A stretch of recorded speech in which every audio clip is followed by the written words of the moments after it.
पूर्णमदः पूर्णमिदं पूर्णात् पूर्णमुदच्यते पूर्णस्य पूर्णमादाय पूर्णमेवावशिष्यते। ॐ शान्ति शान्ति शान्तिः।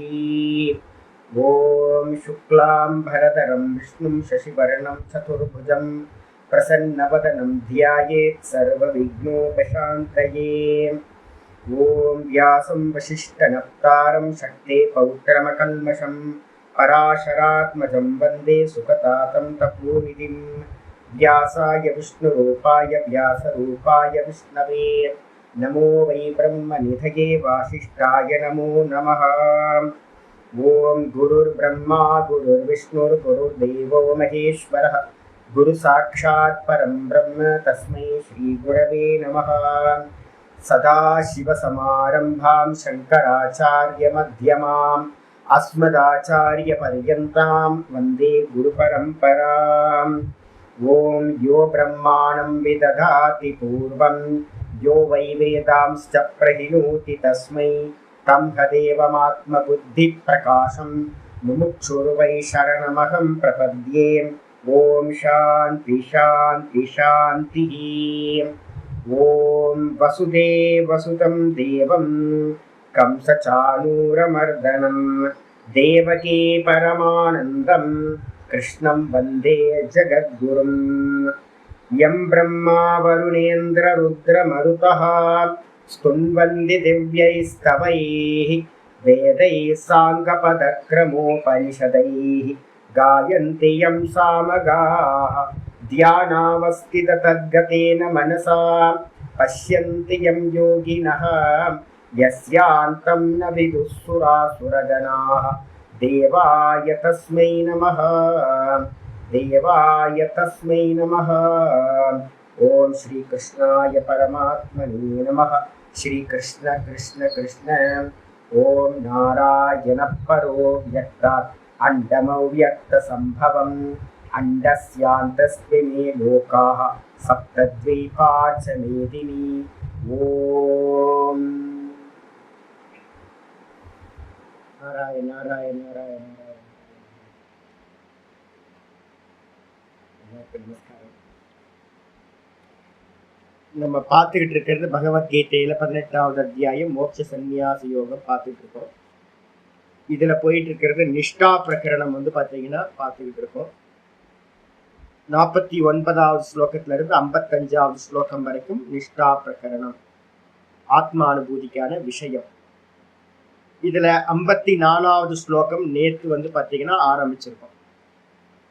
ஆச்சாரியர் ஆரம்பிக்கும் போதே என்ன பண்ணியிருக்காரு அப்படின்னா அனேன கிரமேன அப்படின்னு அவதாரிக்கா பண்ணியிருக்காரு. ரொம்ப சின்ன வார்த்தையா இருந்தாலும் இது ரொம்ப முக்கியமானது.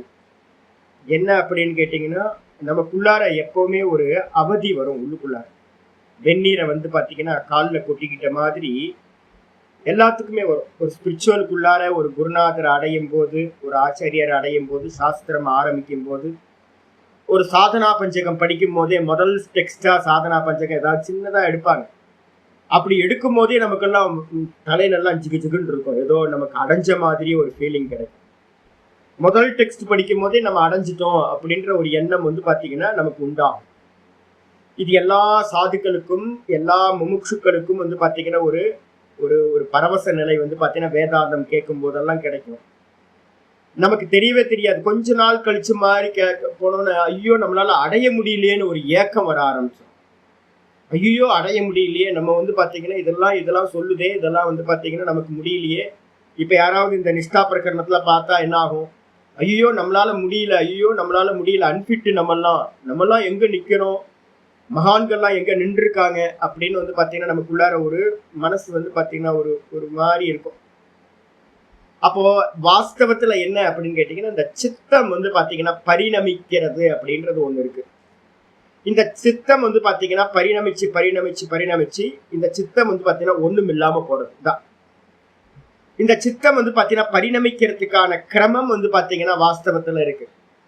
அப்போ ஸ்பிரிச்சுவல்ல முதல் இது என்ன அப்படின்னு கேட்டீங்கன்னா நிஷ்காமிய கர்ம யோகம், நிஷ்காமிய கர்மயோகத்தை நல்லா அனுஷ்டானம் பண்றதுனால சித்த சமநிலை பார்த்தீங்கன்னா ஒருத்தருக்கு உண்டாகணும். அந்த சித்த சமநிலை உண்டான மாத்திரத்துல குருநாதர் மூலமா கேட்ட வேதாந்தம் ஸ்புரிக்கும். அந்த ஸ்புரணம் வந்ததுக்கு பிறகு அதுலயே நிக்கிறது பேரு ஞான நிஷ்டை அப்படின்னு பேர். இது எல்லாத்துலயும் பாத்தீங்கன்னா ஒரு ஈஸியா 4 ஸ்டெப்பா நம்ம சொல்லலாம். கர்மம், கர்மயோகம், ஞானம், ஞான நிஷ்டை அப்படின்னு சிம்பிளா சொல்லலாம். ஆனா ஒவ்வொன்றுத்துக்குள்ளாரையும் பாத்தீங்கன்னா ஒரு ஏகப்பட்ட பாத்தீங்கன்னா ஒரு காலம் எடுக்கும் உங்களுக்கு. இந்த சித்தம் பாத்தீங்கன்னா ஒரு ரொட்டீன் கர்மா இருக்கு பாத்தீங்களா. கர்மம் நம்ம வைதிக கர்மத்தை ஏன் சொல்றோம்னா அகரகர் சந்தியாம் உபாசித்த அப்படின்னும் போதே நிறைய தியாகம் பண்ண வேண்டியது இருக்கும். நித்திய கர்ம அனுஷ்டானத்துக்கே ஒரு ரொட்டீன்ல கொண்டு வர்றதுக்கு நம்ம என்ன ஆகும், அசாஸ்திரிய கர்மங்களை தியாகம் பண்ணி சாஸ்திரிய கர்மங்களுக்கு முதல்ல வர்றதுக்கே பாத்தீங்கன்னா ஒரு பெரிய சாமர்த்தியம் வேணும். இமிடியட்டா வந்துட முடியாது. அதுக்கப்புறம் அந்த கர்மங்களையும் பாத்தீங்கன்னா நிஷ்காமியமா பண்றதுக்கு ஒரு ஹேபிட்டை கொண்டு வரணும். அது யாராவது ஒரு குருநாதர் பக்கத்துல இருந்தா அதை பிராக்டிஸ் பண்ண முடியும். நம்மளா பாத்தீங்கன்னா அதை பண்றது சாமர்த்தியம் இருக்காது. பின்னாடி இருந்து யாராவது புஷ் பண்ணிக்கிட்டே இருக்கணும். நிஷ்காமம் பண்ணு, சங்கல்பம் பண்ணாதன்னு. அதுக்கப்புறம் மெதுவா கூடவே வேதாந்தமும் கிடைக்கணும். அது ஒரு பெரிய பாக்கியம் இருக்கணும். வேதாந்தமும் கிடைச்சி மெதுவா இது சொல்றது நிர்குண நிராகாரம். நான் நிர்குண நிராகாரம், எனக்கு பாத்தீங்கன்னா பாடி இல்லை, நான் ஆகாசம் மாதிரி இருக்கேன், எனக்கு பாடி இல்லைன்னு எனக்கு தெரியறதே பாத்தீங்கன்னா பெரிய அனுகிரகம். அது கர்மயோகத்தோட சமத்துவத்தினாலதான் கிடைக்கும். அப்ப சமத்துவம் கிடைச்சி அந்த ஞானமும் ஸ்புரணமாயி அதுக்கப்புறம் பாத்தீங்கன்னா ஞான நிஷ்டை அதுலயே தொடர்ந்து நிக்கிறது.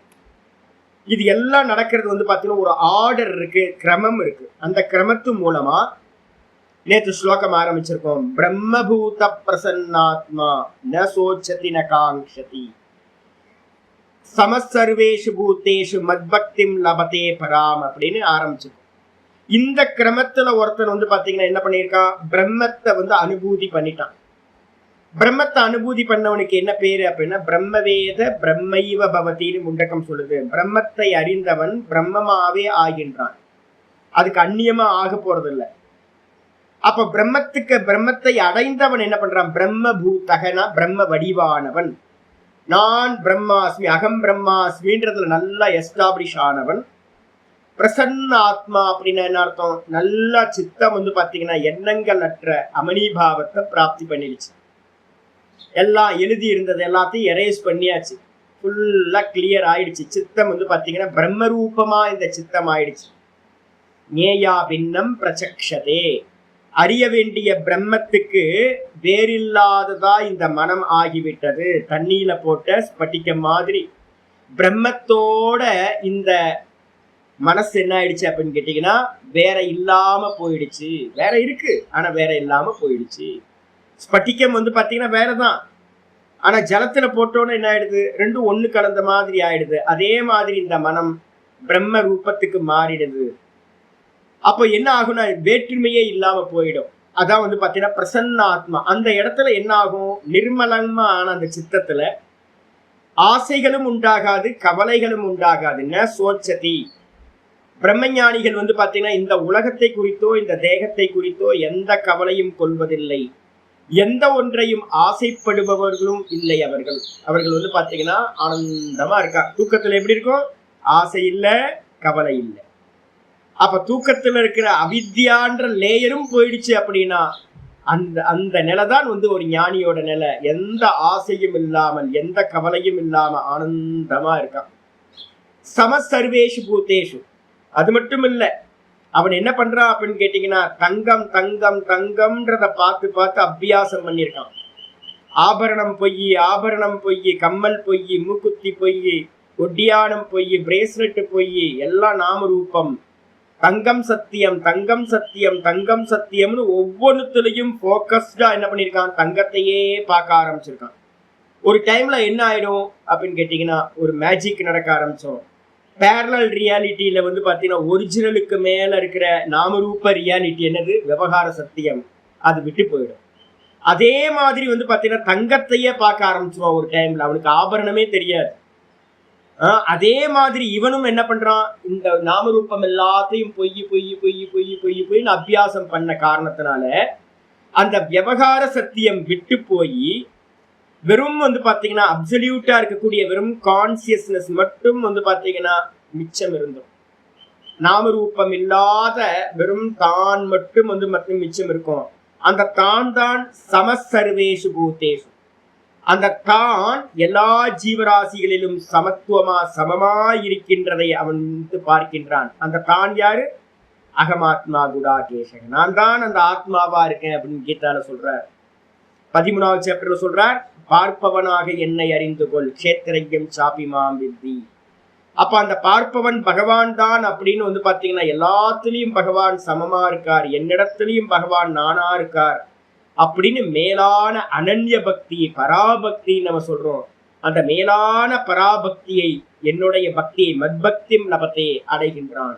ஞானியோட பக்தி இதுதான். சர்வத்திலையும் பிரம்ம தரிசனம் பண்றது, சர்வத்திலையும் பகவானை பார்க்கறது அப்படின்னு வந்து பாத்தீங்கன்னா முடிஞ்சதுக்கு பிறகு ஆச்சாரியார் பாஷ்யத்தாரம் வந்துருக்கு, பாஷ்யத்துக்கு வந்து பார்த்தார்.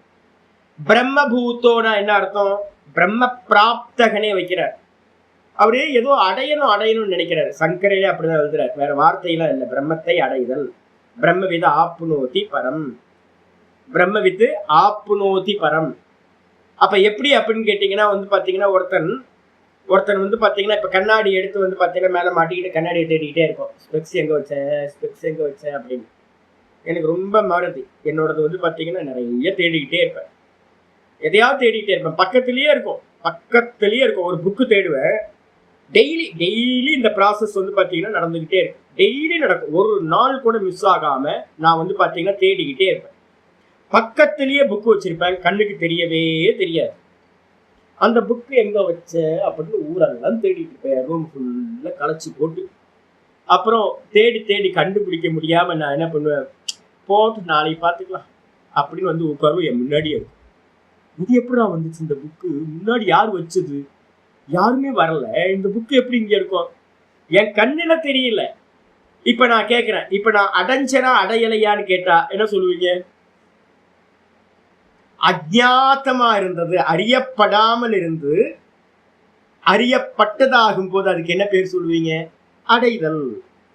அப்ப இவ்வளவு நேரம் நான் தேடி அலைஞ்சேன், இப்ப கிடைக்கல. இது வரைக்கும் என் புக்கு கிடைக்கல. இப்ப எனக்கு முன்னாடி இருக்கிற புக்கு எனக்கு கிடைச்சிச்சு. இப்ப வந்து பாத்தீங்கன்னா இதுக்கு என்ன வார்த்தை சொல்லுவோம் அப்படின்னா, அப்பிராப்தஸ்ய பிராப்திஹி அப்படின்னு ஒரு வார்த்தை இருக்கு. அடையாததை அடைதல் அப்படின்னு. ஆனா இந்த பிரம்மத்தை வந்து நம்ம என்ன பண்ணிட்டோம்? சுப்பிரசித்தம்னு போன பாஷ்யத்திலேயே ஆச்சாரியார் தெளிவா சொல்லியிருக்கார், இந்த ஆத்மாவை அடையிறதுல முயற்சி பண்ணவே வேண்டாம். அப்ப முயற்சி பண்ணவே வேண்டாம் பிரம்ம ஞானத்துல. அப்படின்னா பிரம்மம் நானா இருக்கு, அவைலபிளா இருக்கு. ஆனா என்னவா இருக்கு? என் புக்கை முன்னாடியே வச்சுட்டு நான் தேடுற மாதிரி எங்கெங்கோ தேடி அலைஞ்சு கடைசியில வந்து பாத்தீங்க அப்படின்னா நிவர்த்தி எல்லாத்தையும் இது இல்லைன்னு எல்லாத்தையும் நேர்த்தி பண்ணதுக்கு பிறகு மிச்சம் என்ன இருக்கும்? 4. அப்ப பிராப்தஸ்ய பிராப்திகின்னு பேர். அடையப்பட்டதையே அடைதல். அப்ப அடையப்பட்டதையே அடைதல் அப்படின்றது வந்து பாத்தீங்கன்னா இங்க ஆச்சாரியர் வந்து அதனால்தான் சொல்றாரு, பிரம்மபூதோ அப்படின்றதுக்கு அர்த்தம் பிரம்ம பிராப்தா, பிரம்மத்தை அடைந்தவன். மெத்தேட் என்னது? நேத்தி. அப்ப நேத்தி மெத்தேடு படி நான் பிரம்மமா இருக்கேன் அப்படின்னு எல்லாத்தையும் நீக்கிய பிறகு பிரம்மத்தை அடைந்தவன் பிரசன்ன ஆத்மா. பிரசன்ன ஆத்மான என்னது? நேற்று பாஷ்யத்துலனா 2வது அத்தியாயத்துல பிரசாதே சர்வ துக்கானம்லாம் பார்த்து முடிச்சிட்டோம்.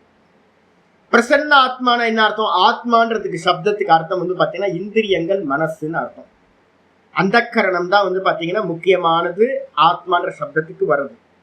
பிரசன்ன ஆத்மான என்ன அர்த்தம் அப்படின்னு கேட்டீங்கன்னா, ஷதல்ரு தாத்து வந்து பாத்தீங்கன்னா எப்பவுமே தெளிவு அப்படின்னு அர்த்தத்தை குறிக்கிறது. எல்லா அழுக்குகளும் வந்து பாத்தீங்கன்னா ரஜோகுணம் தமோகுணம் தான் வந்து பாத்தீங்கன்னா சித்தத்துல மலம் அப்படின்னு பேரு. இந்த சித்தத்துல இருக்கக்கூடிய சித்த மலம் ராகத்வேஷம் எதனால உண்டாகும்? ரஜோகுணத்தினால உண்டாகிறது. தமோ குணத்தினால வந்து பாத்தீங்கன்னா அஜ்ஞானம், மறைப்பு. அப்ப தமோ குணமும் ரஜோகுணமும் வந்து பாத்தீங்கன்னா மலங்களா இருக்கு இந்த சித்தத்துல. இந்த 2ம் நீங்கி போய் பிரசன்னமாயிடுச்சு. ஆன மாத்திரத்துல ஆச்சாரியர் ரொம்ப இன்னும் நல்லா சொல்றாரு, லப்த அத்தியாத்ம பிரசாதோ, அத்தியாத்ம பிரசாதத்தை அடைந்தவனாக. அத்தியாத்ம பிரசாதம்னு என்ன சுவாமி அப்படின்னு கேட்டீங்கன்னா 1:47 யோக சூத்திரம்னு போட்டுங்க. நிர்விசார வைசாரத்யாம் அத்தியாத்ம பிரசாதக அப்படின்னு ஒரு ஸ்லோகம் இருக்கு. நிர்விச்சாரம் அப்படின்றதுக்கு அர்த்தம் வந்து பாத்தீங்கன்னா பாவசமாதி அப்படின்னு பேர். சகுனத்துல பாவசமாதி. அதே ஒருத்தர் நிர்குணத்துல எடுத்துட்டு போறாருன்னா என்ன பண்ணுவோம் அப்படின்னா அகம் பிரம்மாஸ்மி அகம் பிரம்மாஸ்மி அகம் பிரம்மாஸ்மி அகம் பிரம்மாஸ்மி அப்படின்னு பாவிக்க பாவிக்க பாவிக்க வந்து பாத்தீங்கன்னா ஒருத்தர் என்ன உண்டாகும் அப்படின்னா, எப்படி மீராபாய் வந்து பாத்தீங்கன்னா கண்ணனையே நினைச்சுக்கிட்டு வந்து பாத்தீங்க அப்படின்னா பாவத்துல போனாங்களோ, இது மாதிரி மகான்கள் பக்த மகான்கள் எல்லாம் சகுன ரூபத்துல எப்படி பாவ சமாதி அடைஞ்சாங்களோ, அதே மாதிரி இவனும் கூட வந்து பாத்தீங்கன்னா அகம் பிரம்மாஸ்மி அகம் பிரம்மாஸ்மின்னு பாவிச்சு பாவிச்சு பாவிச்சு அது மூலமா உண்டாகிற சமாதிக்கு என்ன பேரு அப்படின்னா பாவ சமாதிக்கு பேரு நிர்விச்சார சமாபத்தி, நிர்விச்சார சமாதின்னு பேரு. அந்த சமாதியை அடைஞ்ச மாத்திரத்துல பக்த மகான்களோட லைஃப் எடுத்து பாத்தீங்கன்னா அவங்களுக்கு தெரியும், கண்ணுக்கு முன்னாடி ராஜ்யத்தையே கொண்டு வந்து கொடுத்தாலும் அவங்களுக்கு வந்து பாத்தீங்கன்னா அதுல ஒரு சின்ன ஈடுபாடு கூட வரவே வராது. ஏன்? அவங்களுடைய சித்தம் வந்து பாத்தீங்கன்னா அப்படியே வண்டு தேன் வண்டு தேனில அப்படியே மயங்கி கிடக்கிற மாதிரி இவங்க மனசு வந்து பாவசமாதியில அந்த பகவானோட நாம ரூபத்துல வந்து பாத்தீங்கன்னா அப்படியே கலந்து போயிருக்கும். பக்த மகான்கள் எப்படி வந்து பாத்தீங்கன்னா பக்தியில கலந்திருந்தாங்களோ அதே மாதிரி இந்த ஞானி புருஷன் என்ன பண்றான், அகம் பிரம்மாஸ்மியிலேயே கலந்து போய் அதுலயே நிக்கிறான், அதுலயே எஸ்டாப்ளிஷ் ஆயிட்டான். அந்த நிலையில வந்து பாத்தீங்கன்னா இந்த சித்தத்துக்கு வந்து பாத்தீங்கன்னா ஒரு பிரசாதம் கிடைக்குது. பிரசாதம்னா என்ன அர்த்தம் அப்படின்னு கேட்டீங்கன்னா மிகப்பெரிய வைராகியம். வைராக்கியம்னா இந்த 7 லோக்கங்களிலும் வந்து பாத்தீங்கன்னா ஒன்னும் தேவையில்லை. எதுவும் மனசு வந்து பாத்தீங்கன்னா இந்த உலக விஷயங்கள்ல எழுந்திருக்கவே எந்திரிக்காது, வெளியில போகவே போகாது, அப்படியே போர் அடிக்கும். நல்லா தூக்கம் வரும்போது பாருங்க, நல்லா தூங்கிட்டு இருக்கும் போது எந்திரிச்சிங்க அப்படின்னா போடா பாத்துக்கலாம் நாளைக்கு பாத்துக்கலாம் அப்படின்னு நீங்க திரும்ப படுத்துருவீங்கன்னு வச்சுக்கோங்க. நல்ல டீப் ஸ்லீப்ல இருந்து ஒரு முழிப்பு வந்தா கூட நமக்கு வந்து மனசு எந்திரிக்காம வெளியில போறதுக்கு மனசு இல்லாம திரும்ப அப்படியே கிடப்போம்ல. அதே மாதிரி இவனும் என்ன பண்ணுவான் அப்படின்னு கேட்டீங்கன்னா வெளி விஷயங்கள்ல போறதுக்கு மனசே வராது. யாரோ பேசுனா பாரமா இருக்கும், நடந்தா பாரமா இருக்கும், சாப்பிடுறது பாரமா இருக்கும், எல்லாமே பாரமா தெரியும் அவனுக்கு. மனசு வெளியிலேயே போகாது, அப்படியே அந்த சொரூபத்திலேயே லயிச்சு போறது. அதுக்கு பேர் என்ன பேரு அப்படின்னா இந்த உலகம் ஃபுல்லா துச்சமா தெரியறது வசீகார வைராக்கியம் அப்படின்னு பேர். அந்த வைராக்கியம் ஒருத்தருக்கு கிடைச்ச மாத்திரத்துல என்ன ஆகும் அப்படின்னு கேட்டீங்கன்னா இந்த புத்திக்கு ஒரு சாமர்த்தியம் வருது. அந்த சாமர்த்தியம் என்ன அப்படின்னு கேட்டீங்கன்னா நான் அப்படின்றதுல நிக்கிற சாமர்த்தியம். ரிதம்பரா தத்திர பிரஜா அப்படின்னு பேர். ரிதம்னா சத்தியம், சத்தியத்திலேயே தொடர்ந்து நிக்கிற சாமர்த்தியம். இப்ப நமக்கு இருக்கா அப்படின்னு கேட்டீங்கன்னா 3 செகண்ட் தாட்லெஸ்ஸா நம்மளால இருக்க முடியல. 3 செகண்ட் இல்ல 30 செகண்ட் நிக்க முடியல. 3 நிமிஷம்லாம் விட்டுருங்க, 30 செகண்ட் நம்மளால தாட்லெஸ்ஸா நிக்க முடியுதா அப்படின்னா தூக்கத்துல இருக்கோம்ல. எல்லாம் தெரிஞ்சுக்கல, தூக்கத்துல நம்ம தாட்லெஸ்ஸா தான் இருக்கோம். அதை இப்ப இருந்து பாருங்க, இப்ப தாட்லெஸ்ஸா இருக்கணும்னு ஒரு தாட்டா வந்துடும், தாட்லெஸ்ஸா இருக்கணும்னு ஒரு தாட்டா வந்துடும். அப்ப வந்து பாத்தீங்கன்னா இருக்க முடியல. ஏன் அப்படின்னா இந்த புத்திக்கு அவ்வளவு சாமர்த்தியம் இல்லை. அப்ப இந்த சாமர்த்தியம் உண்டாகிறது வந்து பாத்தீங்கன்னா அந்த பிரசாதம் அப்படின்றது முக்கியமானது. அதுக்கு என்ன பேருன்னா அத்தியாத்ம பிரசாதம்னு பேரு. அத்தியாத்மம் அப்படின்னா அந்த கரணம், அந்த கரணத்துக்கு ஒரு சாமர்த்தியம் உண்டாகிறது. தான் தான் தான் தான் தான்ல நிக்கிற சாமர்த்தியம். அதனாலதான் ராமகிருஷ்ண பரமஹம்சர் எக்ஸாம்பிள் சொல்லும் போது ஒரு நல்ல எக்ஸாம்பிள் சொல்லுவார். என்ன அப்படின்னு கேட்டீங்கன்னா அதுக்கான ப்ரிப்பரேஷன் என்ன சுவாமி அப்படின்னா முக்கியமானது வந்து பாத்தீங்கன்னா சொகர்மனா தம் அபியர்ச்சிய சித்திம் விந்ததி மாணவா. அதேதான் இங்கேயும் என்ன பண்ணாரு, சித்திம் பிராப்தோ யதா பிரம்ம அப்படின்னு ஆரம்பிச்சிருக்காரு. முதல் பேக்ரவுண்ட் எது அப்படின்னு கேட்டீங்கன்னா சித்தி ஈஸ்வரார்ப்பணமா பகவான் ஆராதனை பண்ணிக்கிட்டே இருக்கிறதுனால ஒரு சமநிலை கிடைக்கும் பாருங்க. அந்த சமநிலை கிடைச்சாதான் நீங்க வந்து பாத்தீங்கன்னா இந்த பிரம்மத்துல நிக்க முடியிற சாமர்த்தியம் உங்களுக்கு உண்டா. முதல்ல வந்துருதா, அதுக்கப்புறம் பகவானோட நாமரூபத்திலேயே இருந்து இருந்து இருந்து அபியாசம் பண்றது உபாசனம். அப்ப கர்மயோகமும் உபாசனையும் நல்லா ஒருத்தர் பண்ணி மனசு வந்து பாத்தீங்கன்னா பின் பாயிண்ட்ல வந்து சொஸ்தமா இருக்கிற அபியாசம் வந்திருந்துச்சு அப்படின்னா அவருக்கு வந்து பாத்தீங்கன்னா சுவாமி சொல்ற அந்த சாஸ்திரத்துல சொல்ற நிர்குண நிராகாரத்தை நிக்கிறது ஈஸியா சம்பவிக்கும். அப்ப ராமகிருஷ்ண பரமஹம்சர் சொல்லுவாரு, ஒரு குடிசையில வந்து பாத்தீங்கன்னா யானை புகுந்தா என்ன ஆகும் சுவாமி அப்படின்னு கேட்டா குடிசை தாங்குமா ஒரு ஜோம்படி. அதே மாதிரி வந்து பாத்தீங்கன்னா நம்ம எங்கேயாவது இப்போ நீங்க இப்ப இன்னைக்கு பண்ணி பாருங்க, கிளாஸ் முடிஞ்சோன்னு என்ன பண்ணுங்க, ரிலாக்ஸா உட்காந்துட்டு நான் தாட்லெஸ்ஸா நிக்க போறேன் அப்படின்னு தாட்டை நிப்பாட்டுங்க. உடம்பு வந்து பாத்தீங்கன்னா கம்பனமாகும். நல்லா பாத்துங்க, உங்களுக்கு தாட்லெஸ்ஸா நிக்கணும்னு நீங்க ட்ரை பண்ணீங்கன்னா உடம்பு எல்லாம் அப்படியே ஆட ஆரம்பிச்சிரும் உங்களுக்கு. ஏன்னா நம்மளுக்கு குடிசை இன்னும் தயார் ஆகல. நம்ம அந்த கரணம் வந்து பாத்தீங்கன்னா அதுக்கு சூட்டபிளா இல்லை. அப்ப கர்மயோகத்தினாலையும் நல்ல பக்தி யோகத்தினாலையும் நல்லா பியூரிஃபை ஆகி பின் பாயிண்ட்ல வந்து சித்தம் நின்றுச்சுன்னா அவனுக்கு நிர்குண ஞானத்துல வந்து பாத்தீங்கன்னா தாட்லெஸ்ஸா நிக்கிறது வந்து பாத்தீங்கன்னா சம்பவிக்கும். அப்ப அதனால வந்து பாத்தீங்கன்னா பிரசாதம் அப்படின்னா என்ன அர்த்தம்? அத்தியாத்ம பிரசாதம்ன்றதுக்கு அர்த்தம் அந்த கரணத்தோட ஒரு சாமர்த்தியத்துக்கு பேரு. அது கர்மயோகத்தினாலையும் பக்தியினால்தான் கிடைக்கும் உங்களுக்கு. அப்படிப்பட்டவன் நிர்குணத்துல நின்னவன் என்ன ஆகுறான்? மனசு கிளியரா ஆயிடுது, அமனீபாவத்தை அடைந்து விடுகிறது. அந்த அமனீபாவம் தான் பிரசன்னாத்மான்னு பேரு. அப்ப என்ன ஆகும்? தூக்கத்துல இருக்கிற மாதிரியே பேக்கப்ல இருப்பான். அவன் என்ன பண்ணுவான்? ந சோச்சதி. ந சோச்சத்தின்னு அர்த்தம் கிஞ்சித் அர்த்த வைக்கல்யாம் ஆத்மனோ வைகுண்யம் ச உத்திஷ்ய ந சோச்சதி. அர்த்த வைக்கல்யம்னா இவனை விட்டு என்னென்னவோ போகும். பக்த மகான்களோட லைஃப் எடுத்து பாத்தீங்கன்னா தெரியும். வெளியில என்னென்னவோ பெரிய காரியம்லாம் நடக்கும், தன்னை விட்டு நிறைய விலகி போகும். எதோ நடந்து யாராவது இறந்து போயிடுவாங்க, இல்ல விட்டு பிரிஞ்சு போயிடுவாங்க, சொத்து பத்தெல்லாம் போயிடும், அபமானம் நடக்கும். தூக்குல வந்து பாத்தீங்கன்னா தொங்க விடுறதுக்கெல்லாம் வந்து பாத்தீங்கன்னா பக்த மகான்களோட இதெல்லாம் நிற்கும். தூக்கு கயிறு வந்து பாத்தீங்கன்னா மாட்டிக்கிட்டு நிற்பாங்க. எந்த இடத்துலயும் வந்து பாத்தீங்கன்னா மனசு என்ன ஆகாது? சஞ்சலிக்கவே சஞ்சலிக்காது. ஈஸ்வர இச்சா இப்படிதான் இருக்கணும்னா என்ன பண்றது? பட்டினத்தாரோட கதையில அப்படிதானே வரும் உங்களுக்கு. தூக்குல வந்து பாத்தீங்கன்னா கைத்த மாட்டி நிக்க வச்சிருவாங்க. இது மாதிரி பெரிய பெரிய நிறைய மகான்களுக்கு நடந்திருக்கு. என்னென்னவோ நடக்கும். மரணம் வந்து பாத்தீங்கன்னா கண்ணுக்கு முன்னாடி தெரிஞ்சாலும் கூட வந்து பாத்தீங்கன்னா ஆர்த்த வைக்கல்யாம் ஆத்மனோ வைகுண்யம் ச. தன்னை சார்ந்த பொருட்கள் விட்டு விலகி போனாலும் அதே நேரத்துல தன்னுடைய குணங்களுக்கு வந்து பாத்தீங்கன்னா ஏதாவது நடந்தாலும் ஆத்ம வைகுண்யம்னு அர்த்தம். உடம்புக்கோ இல்ல நம்மளுடைய குணங்களுக்கோ மானமோ அப்பமானமோ இல்ல உயிரோ எது போனாலும் கூட வந்து பாத்தீங்கன்னா அதை உத்தேசம் பண்ணி என்ன சோச்சதி. இவன் வந்து பாத்தீங்கன்னா சோகப்படுவதில்லை. ஏன் அப்படின்னா அவனுக்கு கான்சென்ட்ரேஷன் ஃபுல்லா உள்ளேயே இருக்கு. ஆத்மாலேயே பெரிய சுகத்துல இருக்கிறவனுக்கு வெளியில நடக்கிறதுலாம் ஒண்ணும் தெரியாது. எப்படி? நம்ம தூக்கத்துல டெய்லி அதை எக்ஸ்பீரியன்ஸ் பண்ணிட்டு இருக்கோம். தூக்கத்துல வந்து பாத்தீங்கன்னா இந்த மனசு என்ன ஆகுது அப்படின்னு கேட்டீங்கன்னா உண்மணி பாவத்தை அடைஞ்சிடும். பிராணன்ல போய் நம்ம டெய்லி சுவாமிகிட்ட போய் பிராண தத்துவத்துல போய் இந்த மனசு என்ன ஆயிடுது? லயமாயிடுது. அப்ப தூக்கத்துல இருக்கிற மனசுக்கு என்ன பேரு அப்படின்னா உண்மணின்னு பேரு, மனோன்மணின்னு பேரு. அதனால இந்த மனசுக்கு என்ன ஆகல அப்படின்னா இந்த தேகத்துல வெளியில இருக்கக்கூடிய மானம் அபமானம் இந்த சரீரத்துக்கான சுகதுக்கங்கள் எதுலையும் இந்த மனசுக்கு தூக்கத்துல என்ன ஆகுதுல்ல அனுபவமே வர்றதில்லை. ஏன் அப்படின்னா மயங்கி போய் கிடக்குது. பாருங்க, இந்த ட்ரங்கர்ஸ் எல்லாம் பாருங்க, நல்லா வந்து ஒரு குவார்டர் அடிச்சிட்டான் அப்படின்னா போதும், என்ன நடந்தாலும் தெரியாது அவனுக்கு.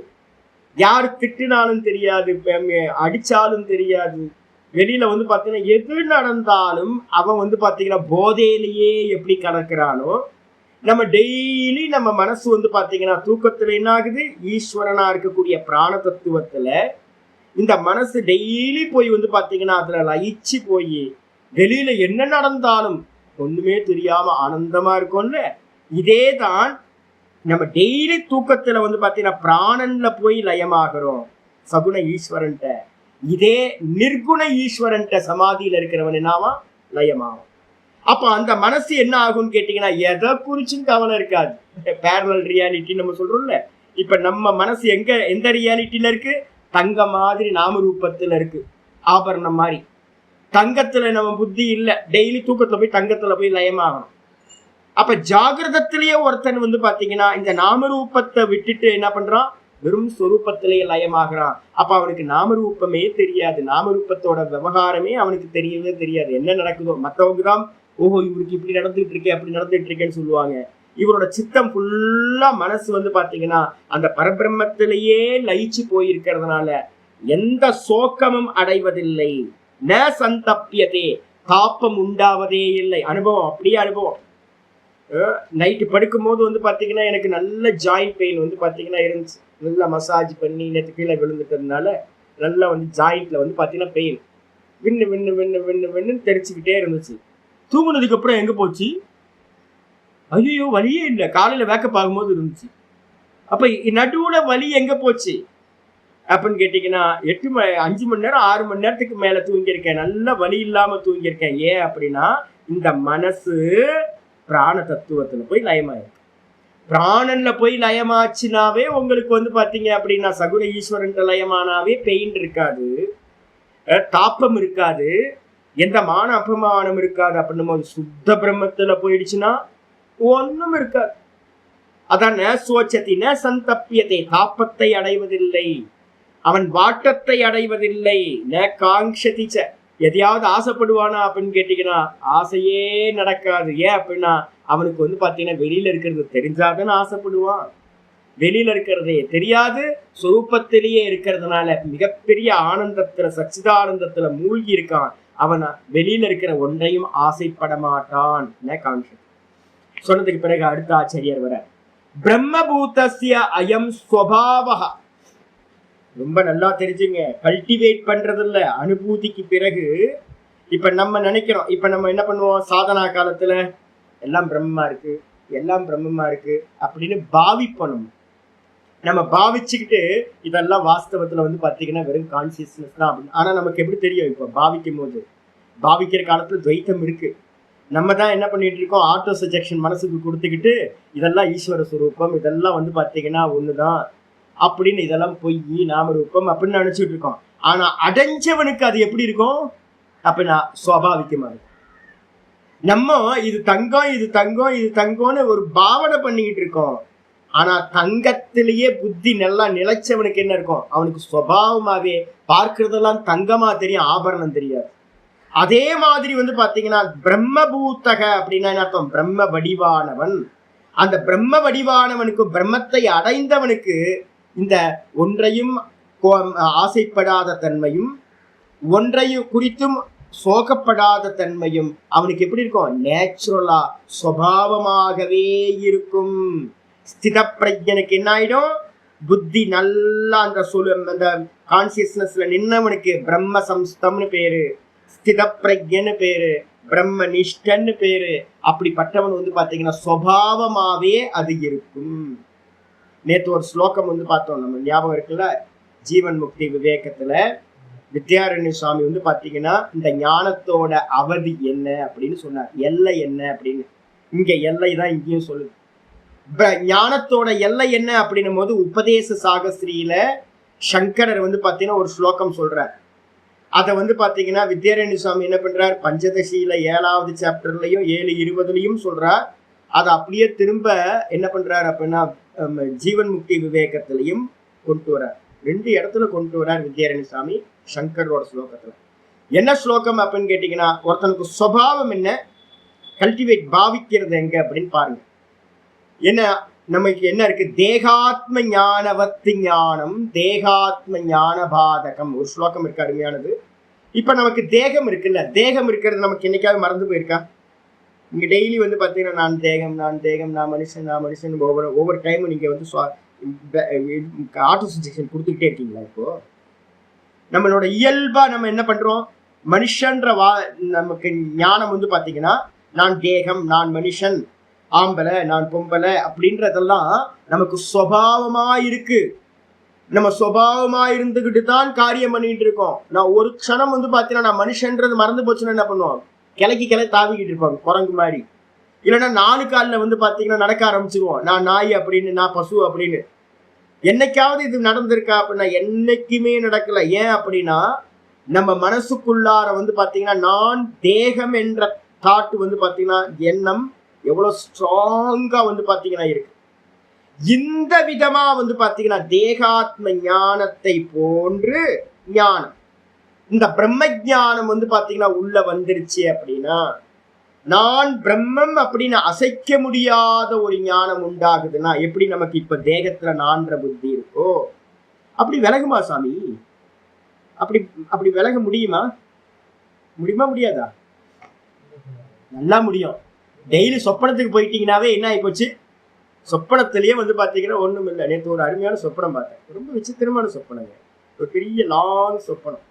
நான் எதுக்காக சொப்பனத்தை எல்லாம் சொல்றேன் அப்படின்னு கேட்டீங்கன்னா சம்பந்தமே இல்லைன்றதுக்காக தான். இதுக்கும் சம்பந்தம் இல்லை அதுக்கும் சம்பந்தம் இல்லை. இங்க இருந்து பாத்தீங்கன்னா அது இல்லை, அங்கிருந்து பாத்தீங்கன்னா இது இல்லை. டெய்லி வந்து பாத்தீங்கன்னா நமக்கு என்ன ஆகுது அப்படின்னு கேட்டீங்கன்னா, இந்த ஜாகிரதத்துல இருக்கக்கூடியதெல்லாம் சொப்பனத்துக்கு போகும்போது இல்லாம போயிடுது. டீப் ஸ்லீப் போனீங்கன்னா வந்து பாத்தீங்கன்னா ஒண்ணுமே இல்லாம போயிடுது உங்களுக்கு. காஞ்சி மடத்தை பத்தி ஒரு ஒரு சொப்பனம் பார்த்தேன். விஜயேந்திர சுவாமி வந்து பாத்தீங்க அப்படின்னா ஏதோ ப்ரோக்ராமுக்கு வந்திருக்கார். நான் வேற கேரக்டர், நான் வேற ஏதோ ஒரு கேரக்டர். பரமஹம்சானந்தா இல்லை, வெள்ளை வஸ்திரம் கட்டின ஒரு பிரம்மச்சாரி. நான் என்ன பண்றேன், போய் வந்து பாத்தீங்கன்னா ஒரு அவரோட சிஷியர்களோட அவருக்கு இருக்கார் விஜயேந்திர சுவாமி, இப்ப இருக்கிற ஆச்சாரியா. அவர்கிட்ட போயிட்டு நான் என்ன பண்றேன் அப்படின்னா, எனக்கு சன்னியாசம் வேணும் அப்படின்னு கேட்கறேன். நான் தான் சன்னியாசி ஆச்சு. இப்போ சொப்பனத்தை வந்து பாத்தீங்கன்னா நான் பிரம்மச்சாரி. என்ன அபத்தமா இருக்குல்ல. நான் என்ன பண்றேன், போய் சன்னியாசம் கேட்கிறேன். சன்னியாசம் கேட்டோன்னே அவரும் வந்து பாத்தீங்கன்னா யாராவது உடனே ஒத்துப்பாங்களா? அவரும் என்ன பண்றாரு அப்படின்னா, கொடுத்துடலாமே வாங்கல அப்படின்ட்டு வந்து பாத்தீங்கன்னா அதுக்கெல்லாம் ஏற்பாடு பண்ணுங்க அப்படின்ட்டு வந்து பாத்தீங்கன்னா அவங்கள்ட்ட எல்லாம் சொல்றாரு, சுத்தி இருக்கிறவங்கள்ட்ட எல்லாம். காஞ்சி மடத்துக்கு நான் போயிருக்கேன். காஞ்சி மடம் தான் இருக்கிறதுலயே ரொம்ப கன்ஜஸ்டடான பிளேஸ். ரொம்ப இடமே இல்லை. வாஸ்தவத்துல முன்னாடி இருந்தா நல்ல இடமா இருந்திருக்க முடியாது. சிருங்கேரி எல்லாம் பாத்தீங்கன்னா அவ்வளவு விஸ்தாரமான இடம். காஞ்சி மடம் வந்து பாத்தீங்கன்னா ஒரு டஞ்சனா ஒரு இடத்துல இருக்கு. ஆனா நான் பார்த்த காஞ்சி மடம் என்னன்னு கேட்டீங்கன்னா, உள்ள என்டர் ஆகும் போது ஒரு மாதிரி இருக்கு. உள்ள போன நான் மனசுல நினைக்கிறேன், ஏன் இந்த இடத்துல போய் மடத்தை வச்சிருக்காங்க அப்படின்னு. அதுக்கப்புறம் ஆச்சாரியார் உள்ள இருக்காரு, உங்களை கூப்பிடுறாரு அப்படின்னு சொன்னோன்னு நான் வந்து பாத்தீங்கன்னா உள்ள போற ஒரு பெரிய விஸ்தாரமா ஒரு தூரமா ஒரு 1/2 கிலோமீட்டர் தூரத்துல வந்து பாத்தீங்கன்னா நல்ல ஒரு தேர் ஒண்ணு நிக்குது, ஒரு கோயில் இருக்கு. நான் பார்த்த விஷன் வந்து பாத்தீங்கன்னா இல்லவே இல்லை. அங்க வந்து பாத்தீங்கன்னா டோட்டலா வேற. முன்பக்கம் வந்து பாத்தீங்க அப்படின்னா ஒரு ரோடு போகுது. ரோட்ல வந்து பாத்தீங்கன்னா கோயில்களும் மக்களும் போயிட்டு இருக்காங்க. அருமையான இடம். ஒரு தேர் வந்து பாத்தீங்க அப்படின்னா நிக்குது, நல்ல தேர். ஒரு நல்ல கோயில் இருக்கு. நான் பார்த்தேன், ஐயோ இது என்னது இவ்வளவு பெரிய மடமா இருக்கேன். மடம் நான் நினைச்சது வந்து அல்பமா நினைச்சேன். இப்ப உள்ள போய் பார்த்ததான் தெரியுது இந்த மடம் இவ்வளவு பெருசா இருக்கே, இவ்வளவு பக்தர்கள் வராங்க போறாங்க அப்படின்னு. பார்த்துட்டு இருக்கும்போது எதிர்க்க பாக்குற அல்லிப்பூ, பெரிய பெரிய பெரிய பெரிய ஒரு பெரிய வந்து பாத்தீங்கன்னா ஒரு குளம் இருக்கு. அந்த குளத்துல வந்து பாத்தீங்கன்னா ஏகப்பட்ட மலர்கள் வந்து பாத்தீங்கன்னா பெருசு பெருசா. நம்ம பார்த்ததுலாம் சின்ன தாமரை தானே பார்த்துருக்கோம். அங்க பார்த்தா இவ்வளவு பெரிய தாமரை. என்னங்க நான் இது வரைக்கும் இங்க ஜாகிரதத்தை பார்த்ததே இல்லைங்களா, இங்க இவ்வளவு தாமரை எல்லாம் பெருசா பெரிய பெரிய தாமரையா, வெள்ளையும் இது ரோஸ் கலரும் வந்து பாத்தீங்கன்னா தாமரையும் அப்படி இருக்கு. அவ்வளோ இது. அதுக்கப்புறம் வந்து பாத்தீங்கன்னா எட்டி பாக்குற 4 பசங்க இது பண்ணிட்டு இருக்காங்க. பார்த்தா மீன் வந்து பாத்தீங்கன்னா பெரிய பெரிய மீனா இருக்கு. அங்க எல்லாம் ஃபீடிங் பண்ணிட்டு இருக்காங்க மீன். இதெல்லாம் எங்க இருக்கு காஞ்சி மடத்துல? இப்ப நான் சொல்றதெல்லாம் ஒண்ணுமே இல்லையே. அதுக்கப்புறம் நான் என்ன பண்றேன் அப்படின்னு கேட்டீங்கன்னா, தீட்சை கொடுக்குறாங்க என்னை கூப்பிட்டு. தீட்சைலாம் ஆயிடுச்சு. தீட்சைலாம் ஆயிட்டு வந்து பாத்தீங்கன்னா ஆச்சரியார் இருக்காரு. நான் லைட்டா போய் விண்ணப்பம் சொல்றேன், சாமிகிட்ட கொஞ்சம் பேசணும், எனக்கு ஒரு ஒரு விண்ணப்பம் இருக்கு, சாமிகிட்ட பேசணும்னு. சாமி வந்து பாத்தீங்கன்னா அப்படின்னா அனுப்புங்க அப்படின்ட்டாரு. அவர் ஏதோ சந்தி பண்ணிட்டு இருக்காரு. ஆச்சரியமா இருக்கு எனக்கு. ஆச்சாரிய சுவாமி வந்து பாத்தீங்கன்னா ஒரு சந்தி அவரோட இது பண்ணிட்டு இருக்காரு. பண்ணிக்கிட்டே வந்து பாத்தீங்கன்னா என்கிட்ட பேசுறாரு. அவரோட அனுஷ்டானத்தை பண்ணிக்கிட்டே என்கிட்ட பேசுறாரு. நான் பேசும்போது வந்து பாத்தீங்கன்னா ஏதோ கேட்கறேன், எனக்கு வந்து பாத்தீங்கன்னா ஒரு சிவ உபாசனை வேணும் உங்கள்கிட்ட இருந்து. இதெல்லாம் ரொம்ப ஸ்பஷ்டமா நான் இப்போ வந்து சொல்றதெல்லாம் அவ்வளவு ஸ்பஷ்டமா இருக்கு. நான் கேட்கறேன் என்னன்னு கேட்டீங்கன்னா, எனக்கு ஒரு சிவ உபாசனை கொடுங்க. சிவ உபாசனைலாம் தேவையில்லை, எதுவுமே தேவையில்லை அப்படின்ற. ஏன் தேவையில்லை அப்படின்ட்டு அவர்கிட்ட வந்து பாத்தீங்கன்னா நான் வாக்குவாதம் பண்றேன்.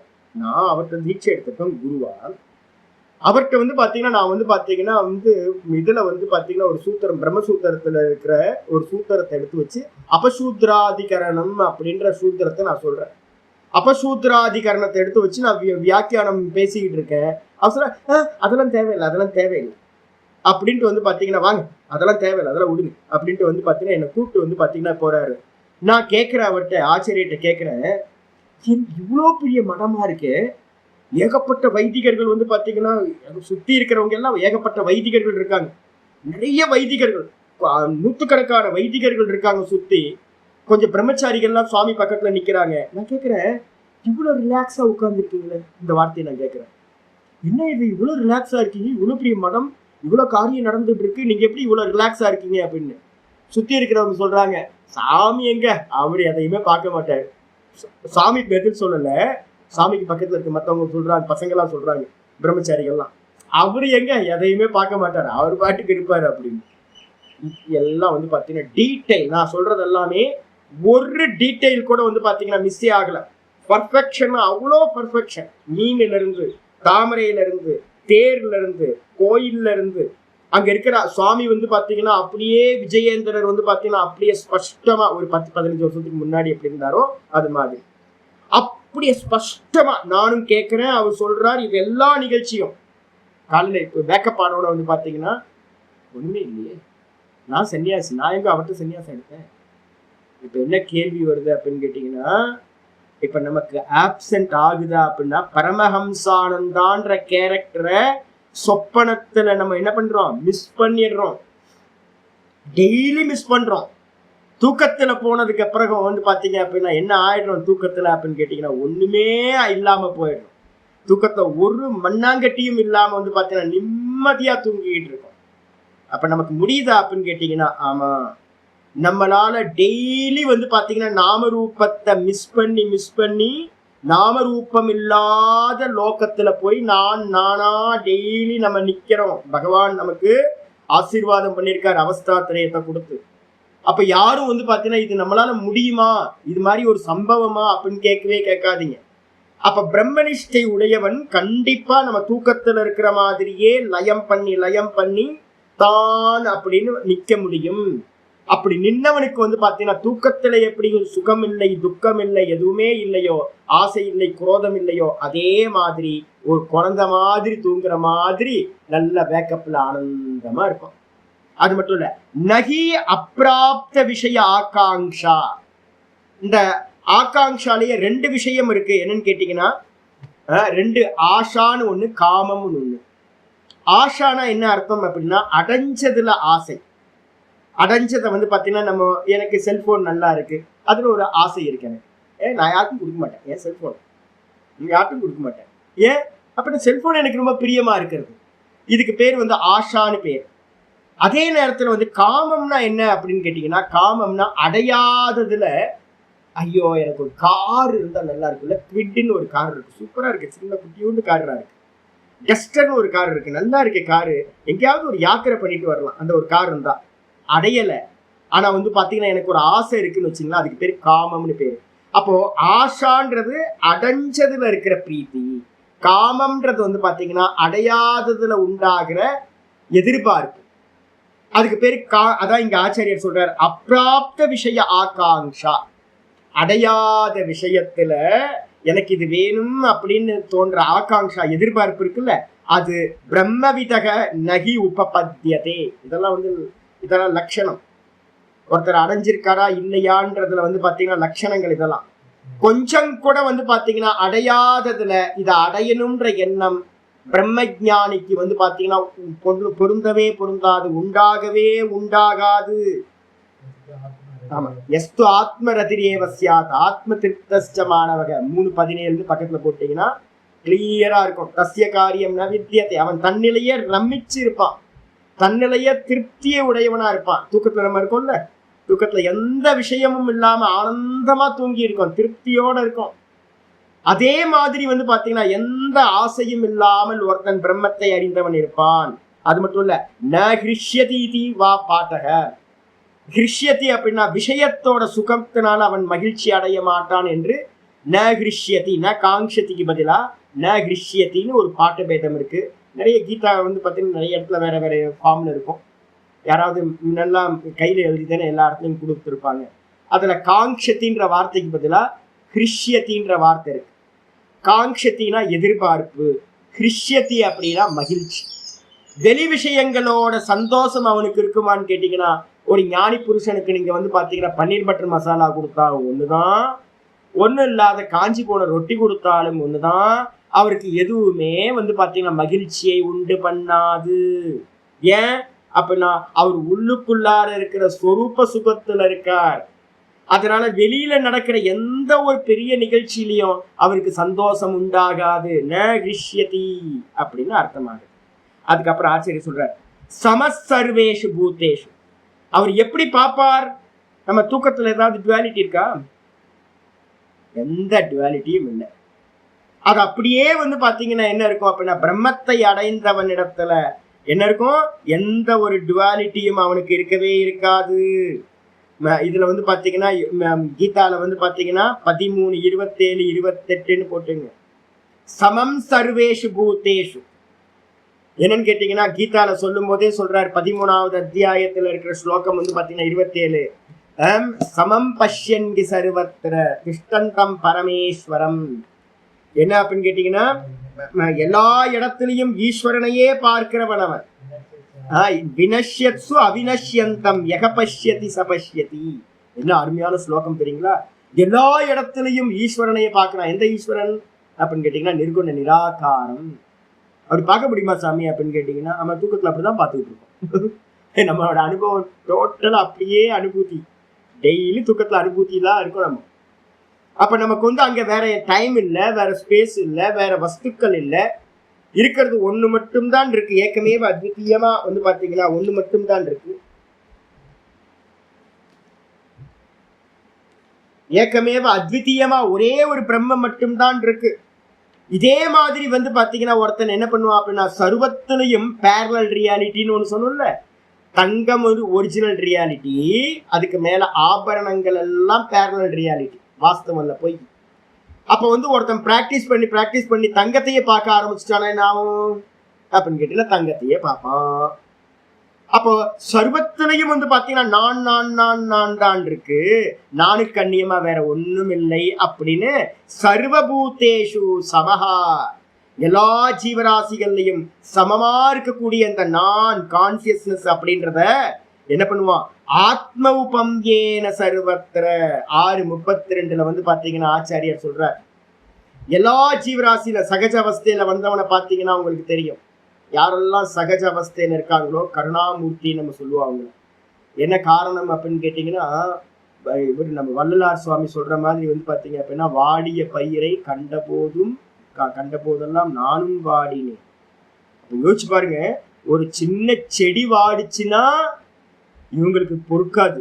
6:32 வந்து பாத்தீங்கன்னா முக்கியமானது இருக்கு. ஞானத்தை அடைஞ்சவன் எப்படி இருப்பான் அப்ப நம்ம 6:32 சொல்ற ஆத்ம உபம்யேன சர்வத்திர, தன்னையே எல்லாத்துலயும் பார்ப்பானா. ஐயோ இந்த குரங்குக்கு பசிக்குமே, இந்த நாய்க்கு பசிக்குமே, இந்த ஜீவர்களுக்கெல்லாம் பசிக்குமே, இந்த வலிக்குமே அப்படின்னு சகல ஜீவராசிகள்லையும் பேதம் இல்லாம இவன் பாப்பி, இவன் புண்ணியாத்மா, இவன் நல்லவன், இவன் கெட்டவன் எதையும் பார்க்க மாட்டான். எல்லா ஜீவராசியும் என்ன பண்ணுவான், அந்த பசியையும் வேதனையையும் சுகத்தையும் துக்கத்தையும் எல்லாத்தையும் ஒன்னா பார்ப்பான். சர்வத்திர எல்லா இடத்துலயும் ஆத்ம உபம்யேன சர்வத்திர சமம் பஷ்யதி யோர்ஜுன 6:32 இருக்கிறத இங்க ஆச்சாரியர் சொல்லியிருக்காரு. என்னன்னு கேட்டீங்கன்னா ஆத்ம உபம்யேன சர்வேஷு பூத்தேஷு, எல்லா ஜீவராசிகளையும் சுகம் துக்கம் வா, சுகத்தையும் துக்கத்தையும் எல்லா ஜீவராசியும் சந்தோஷமா இருந்தா இவன் சந்தோஷமா இருக்கும். ஆஹா நல்லா இருக்கு. எல்லாம் துக்கப்படும் போது ஐயோ கஷ்டமா இருக்கே அப்படின்னு. இது மாதிரி அப்ப என்ன அர்த்தம், தானே எல்லா ஜீவராசிலையும் இருக்கிறத இவன் எக்ஸ்பீரியன்ஸ் பண்ணுவான். சமம் ஏவ பஷ்யதி, இதே மாதிரி எல்லாத்திலையும் தன்னையே சமமாக பார்க்கின்றான் இத்தியர்த்தோ என்று அர்த்தமாகும். ந ஆத்ம சமதர்ஷனம் இக தஸ்ய வக்ஷ்யமானத்வாத். இந்த இடத்துல சகஜ சமாதியில இருக்கிறவனுக்கு நம்ம சொல்றோம். சகஜ சமாதியில இருக்கிறவனுக்கு சொல்றதுனால இந்த இடத்துல சுகத்தையும் துக்கத்தையும் எல்லா இடத்துலையும் நடக்கிறதெல்லாம் தனக்கு சம்பவிக்கிற மாதிரியே இவன் பார்ப்பான் தான் இந்த அர்த்தம் எடுக்கணும். இங்க நிர்குணத்தை வந்து பாத்தீங்கன்னா அர்த்தம் எடுத்துறாதீங்க. நிர்குணத்துல வந்து பாத்தீங்கன்னா சுகமும் இல்லை துக்கமும் இல்லை. அப்போ சொரூபத்துல இருந்து இங்க அர்த்தம் எடுக்கல. ஏன் அப்படின்னு கேட்டீங்கன்னா அவனோட பார்வை எப்படி இருக்குன்னு வாஸ்தவ பார்வையை அடுத்த ஸ்லோகத்துல என்ன பண்ண போறோம், 55வது ஸ்லோகத்துல வக்ஷ்யமானத்வா சொல்லப்படுறதா இருக்கு, பக்தியா மாமபி ஜானாதி அப்படின்னு. ஆனா அவன் விவகாரத்துல எப்படி இருப்பான் அப்படின்னா எல்லா ஜீவராசியோட சுகத்தையும் தன்னோட சுகமா, எல்லா ஜீவராசியோட துக்கத்தையும் தன்னுடைய துக்கமா பார்ப்பான். கருணாமூர்த்தியா அவன் இருப்பான். இப்படிதான் ஞாய புருஷர்கள் இருந்திருக்காங்க அப்படின்னு வந்து பாத்தீங்கன்னா அர்த்தம் எடுத்துக்கணும். சர்வாத்ம பாவம் தான் வந்து பாத்தீங்கன்னா இந்த இடத்துல இருக்கிறது. 6:32 அப்புறம் வந்து பாத்தீங்கன்னா முக்கியமானது என்ன இருக்கு அப்படின்னு கேட்டீங்கன்னா 5:17 5:18 வித்யா வினய சம்பன்னே பிராமணே கவிஹஸ்தினி சுனிச்சைவ ஸ்வபாகேச்ச பண்டிதா சமதர்ஷினி. 6:32 5:18 2 ஸ்லோகங்களை இங்க கொண்டு வந்துடணும். வித்யா வினய சம்பன்னே, நல்லா வந்து பிராமணே, நல்ல பிராமணன் ஒருத்தன் இருக்கான். நல்ல ஆச்சார அனுஷ்டானத்தோட வேதம் படிச்ச ஒரு பிராமணன், அவனிடத்திலையும் பசுமாடு வந்து பாத்தீங்கன்னா போகுது. பசுமாட்டின் இடத்துலையும் கூட வந்து பாத்தீங்கன்னா பசுமாடு வந்து அழுக்கு பசுமாடு, இந்த பசுமாடு அப்படின்னா இருக்குமா? என் தெருவில் வந்து டெய்லி இப்போ கிளாஸ் முடிஞ்சோடனே பசுமாடு தான் ஒரு 10-20 பசுமாடுகள் போகும். ஒன்று அழுக்கா இருக்கும், ஒன்று அழகா இருக்கும், ஒன்று அசிங்கமா இருக்கும், ஒன்று நொண்டியா இருக்கும், ஒன்று வந்து பார்த்தீங்கன்னா சோகமா இருக்கும், ஒன்று சந்தோஷமா இருக்கும். மாடு விதவிதமா இருக்கும். ஆனா நமக்கு எல்லாத்துலயும் எப்படி இருக்கு? ஒரே மாடுதான். மாடுதான். பிராமணன் இடத்திலையும் மாட்டின் இடத்திலையும் யானையின் இடத்திலையும் நாயின் இடத்திலையும் நாயை சமைத்து உண்ணக்கூடிய சாண்டாளன் இடத்திலையும் சமத்தை பார்க்கிறார்கள் ஞானி புருஷர்கள். எல்லாத்துலயும் ஈக்குவலா பார்க்கணும். இதுதான் வந்து பாத்தீங்கன்னா ஞானத்தோட மகிமை. சர்வாத்ம பாவம் வந்துடும். சர்வாத்ம பாவம் வரும்போது வந்து பாத்தீங்கன்னா மத்தவங்க சந்தோஷப்பட்டா தான் சந்தோஷப்படுவோம், மத்தவங்க கஷ்டப்பட்டா தான் கஷ்டப்படுவான். ஐயோ பாவமாச்சு அப்படின்னு. ஏன் அப்படின்னா தன்னையே எல்லாத்துலயும் பார்க்கிறான் அப்படின்னு அர்த்தம் இருக்கும். இதுக்கப்புறம் ஆச்சாரியர் சொல்றாரு, ஏவம் பூதோ ஞான நிஷ்டா, இந்த விதமா இருக்கக்கூடிய ஞான நிஷ்டன் மத்பக்திம். மத்பக்திம்னு என்ன அர்த்தம்? மயி பரமேஸ்வரே பக்திம், பரமேஸ்வரனா இருக்கக்கூடிய என்னிடத்தில் பக்தியை வந்து பாத்தீங்கன்னா அடைகின்றான். எப்படிப்பட்ட பக்தியை? பராம் பக்திம், பராபக்தியை வந்து பாத்தீங்கன்னா அடைகின்றான். பராபக்தினா என்ன சுவாமி அப்படின்னு கேட்டீங்கன்னா, மொத்தம் வந்து பாத்தீங்கன்னா 7வது அத்தியாயத்துல ஆச்சாரியர் வந்து பாத்தீங்கன்னா சொல்றார். 7வது அத்தியாயத்துல பக்திய 4 விதமான பக்தியை சொல்லும் போது 7, 17, 16, 17, 7வது அத்தியாயம் 16, 17 போட்டுங்க. அது ஆச்சாரியார் சொல்லும் போதே சொல்றார், தேஷாம் ஞானி நித்தியயுக்தக ஏக்க பக்திர் விசிஷ்யதே. சர்வத்திலையும் ஏக்கத்தை பார்க்கறது இருக்கு பாத்தீங்களா? ஒரே பரமேஸ்வரன் தான். நம்ம டெய்லி காலையில டெய்லி வந்து பாத்தீங்கன்னா எச்ச கிஞ்சி ஜெகத் சர்வம் திருஷ்யதே சூயதே பிவா அந்தர் பகிஷ்ச தத் சர்வம் வியாபிய நாராயண ஸ்திதா. டெய்லி நம்ம பாடம் படிச்சுட்டு இருக்கோம். உள்ளையும் வெளியிலையும் பகவான் தான், நாராயணன் தான் வியாபிச்சிருக்கார் அப்படின்னு எவன் பார்க்கிறானோ அதுதான் ஞான பக்தி. ஏக்க பக்தின்னு என்ன அர்த்தம்? எல்லாத்திலையும் ஈஸ்வரனையே பார்க்கிறது. ஒரே ஒரு ஆளையே எல்லாத்திலையும் பார்க்கிறது. அவனுக்கு அதுதான் ஏக்க பக்தீர் அப்படின்னு பேரு. அதான் ஸ்பெஷல் ஞானிகிட்ட இருக்கிறது. சர்வம் பிரம்மமயம்னு பார்க்கிறது, பேதமே பார்க்காதது. அந்த பக்தி தான் பராபக்தின்னு பேரு. தேஷாம் ஞானி நித்தியயுக்தா ஏக்க பக்திர் விசிஷ்யதே பிரியோகி ஞானினோப்யர்த்தம் அகம் சச்சமே மம பிரியா. எனக்கு அவன் பிரியமானவன், அவனுக்கு நான் பிரியமானவன். ஏன் அப்படின்னா அவன் தன்னையும் நானா பார்க்கிறான், எல்லாத்துலயும் என்னையே பார்க்கிறான். அப்ப வந்து பாத்தீங்கன்னா எனக்கு ரொம்ப பிரியமானவன் அப்படின்ற பராபக்தி. அது அனன்ய பக்தி. பராபக்தின்னு அதுக்கு பேரு. அந்த மேலான பக்தியை என்ன பண்றான்? அடைகின்றான். அது மட்டும் இல்ல, எப்படி அடைகின்றான்? பராம்னா என்ன அர்த்தம்? உத்தமாம். உத்தம பக்தின்னு என்ன அர்த்தம்? மேலான. பராம்ன்றதுக்கு அர்த்தம் மேலான. எது மேலானது? உத்தமமான பக்தி. என்ன பக்தி? ஞான லட்சணம், ஞானத்தை லட்சணமா உடையது. எது? சதுர்த்திம். சதுர்த்திம்னா 4வது பக்தி. எது 4வது பக்தி? பக்தி முதல் பக்தி ஆர்த்த பக்தி. துக்கிகள் எல்லாம் பகவானே ஐயோ நான் மாட்டிட்ட சுவாமி என்னை காப்பாத்துன்னு பண்ற பக்தி ஆர்த்த பக்தி. 2வது பக்தி பகவான்கிட்ட பிசினஸ் பண்ற பக்தி அர்த்தார்த்தி பக்தி. அப்புறம் 3வது பக்தி ஜிக்ஞாசு பக்தி. இப்ப நம்ம எல்லாம் சுவாமி உன்னை காட்டு சுவாமி, நீதான் எல்லாமா இருக்க அப்படின்னு சொல்றாங்க. சாஸ்திரம் சொல்லுது நான் தான், நானாவும் நீதான் இருக்க, இங்க இருக்கிற எல்லாமாவும் நீதான் இருக்க அப்படின்னு வந்து பாத்தீங்கன்னா சாஸ்திரம் சொல்லுது. எனக்கு கொஞ்சோண்டு உன்னை காட்டு சாமி அப்படின்னு நம்ம பக்தி பண்றோம்னு வச்சுங்க. அப்ப நம்மகிட்ட கூட ஒரு ஆப்ளிகேஷன் இருக்கு. சுவாமிக்கு போய் வந்து மாலை எல்லாம் போட்டு நைவேத்தியம் எல்லாம் பண்ணி சுவாமிகிட்ட உளுந்து நமஸ்காரம் பண்ணி, சுவாமி உன்னை காட்டு சாமி, உன்னை காட்டு சாமி, நீ தான் எல்லாமா இருக்க, நீ தான் எல்லாமா இருக்கன்னு சாஸ்திரம் சொல்லுது. எச்ச கிஞ்சி ஜெகத் சர்வம் திருஷ்யத்தே சூயத்தே பிவா. நான் எதையெல்லாம் கேட்கிறனோ, நான் எதையெல்லாம் பார்க்கிறனோ, உள்ளையும் வெளியிலையும் சர்வத்தையும் வியாபிச்சு நீதான் இருக்க அப்படின்னு சாஸ்திரங்கள் சொல்லுது. விஷ்ணு வேதமே சொல்லுது. அப்போ ஒன்று கொஞ்சோண்டு காட்டு சாமி அப்படின்னு நம்ம வந்து பிரார்த்தனை பண்றோம்ல. இந்த பிரார்த்தனைக்கு என்ன பேரு? ஜிக்ஞாசு பக்தின்னு பேரு. பகவானையே பிரார்த்திக்கிறது. அதுக்கு அந்த இது பகவான் அனுகிரகம் பண்ணிட்டாருன்னு வச்சுங்க, என்ன ஆயிடும்? இருக்கிறது எல்லாத்தையும் அவனா பார்க்கிறது. அப்ப தாண்டது என்ன ஆயிடும்? இல்லாம போயிடும். இந்த ஜீவ புத்தி போயிடும். சர்வத்திலையும் பிரம்ம புத்தி வந்துடும். சதாசிவ பிரம்மேந்திர பெருமானி பாடின மாதிரி சர்வம் பிரம்மமயம். ஆமா, சொஸ்வரூப அவஸ்தானம் மோட்சமித்யபிதீயம். சொஸ்வரூபத்திலேயே நின்னுறது. பகவான் தான் என்னுடைய சொரூபமா இருக்கார். அப்போ சர்வத்திலையும் பகவான் தான் இருக்கார். பகவானுக்கு அந்நியமா வேற ஒண்ணும் இல்லை அப்படின்னு பாக்குற. தங்கம் மட்டும் தான் இருக்கு, தங்கத்துக்கு அந்நியமா ஆபரணம்னு ஒண்ணு இல்லவே இல்லை. இந்த பக்தி இதுல பாத்தீங்க அப்படின்னா விவேக சுடாமணியில இருக்கு. பக்திக்கு லட்சணம் சொல்லும் போது சொல்ற, இருக்கிறதுலே உயர்ந்த பக்தி சொல்றாரு, சொஸ்வரூபானுசந்தானம் பக்தி நித்யபிதீயதே. பக்தினா என்னப்பா?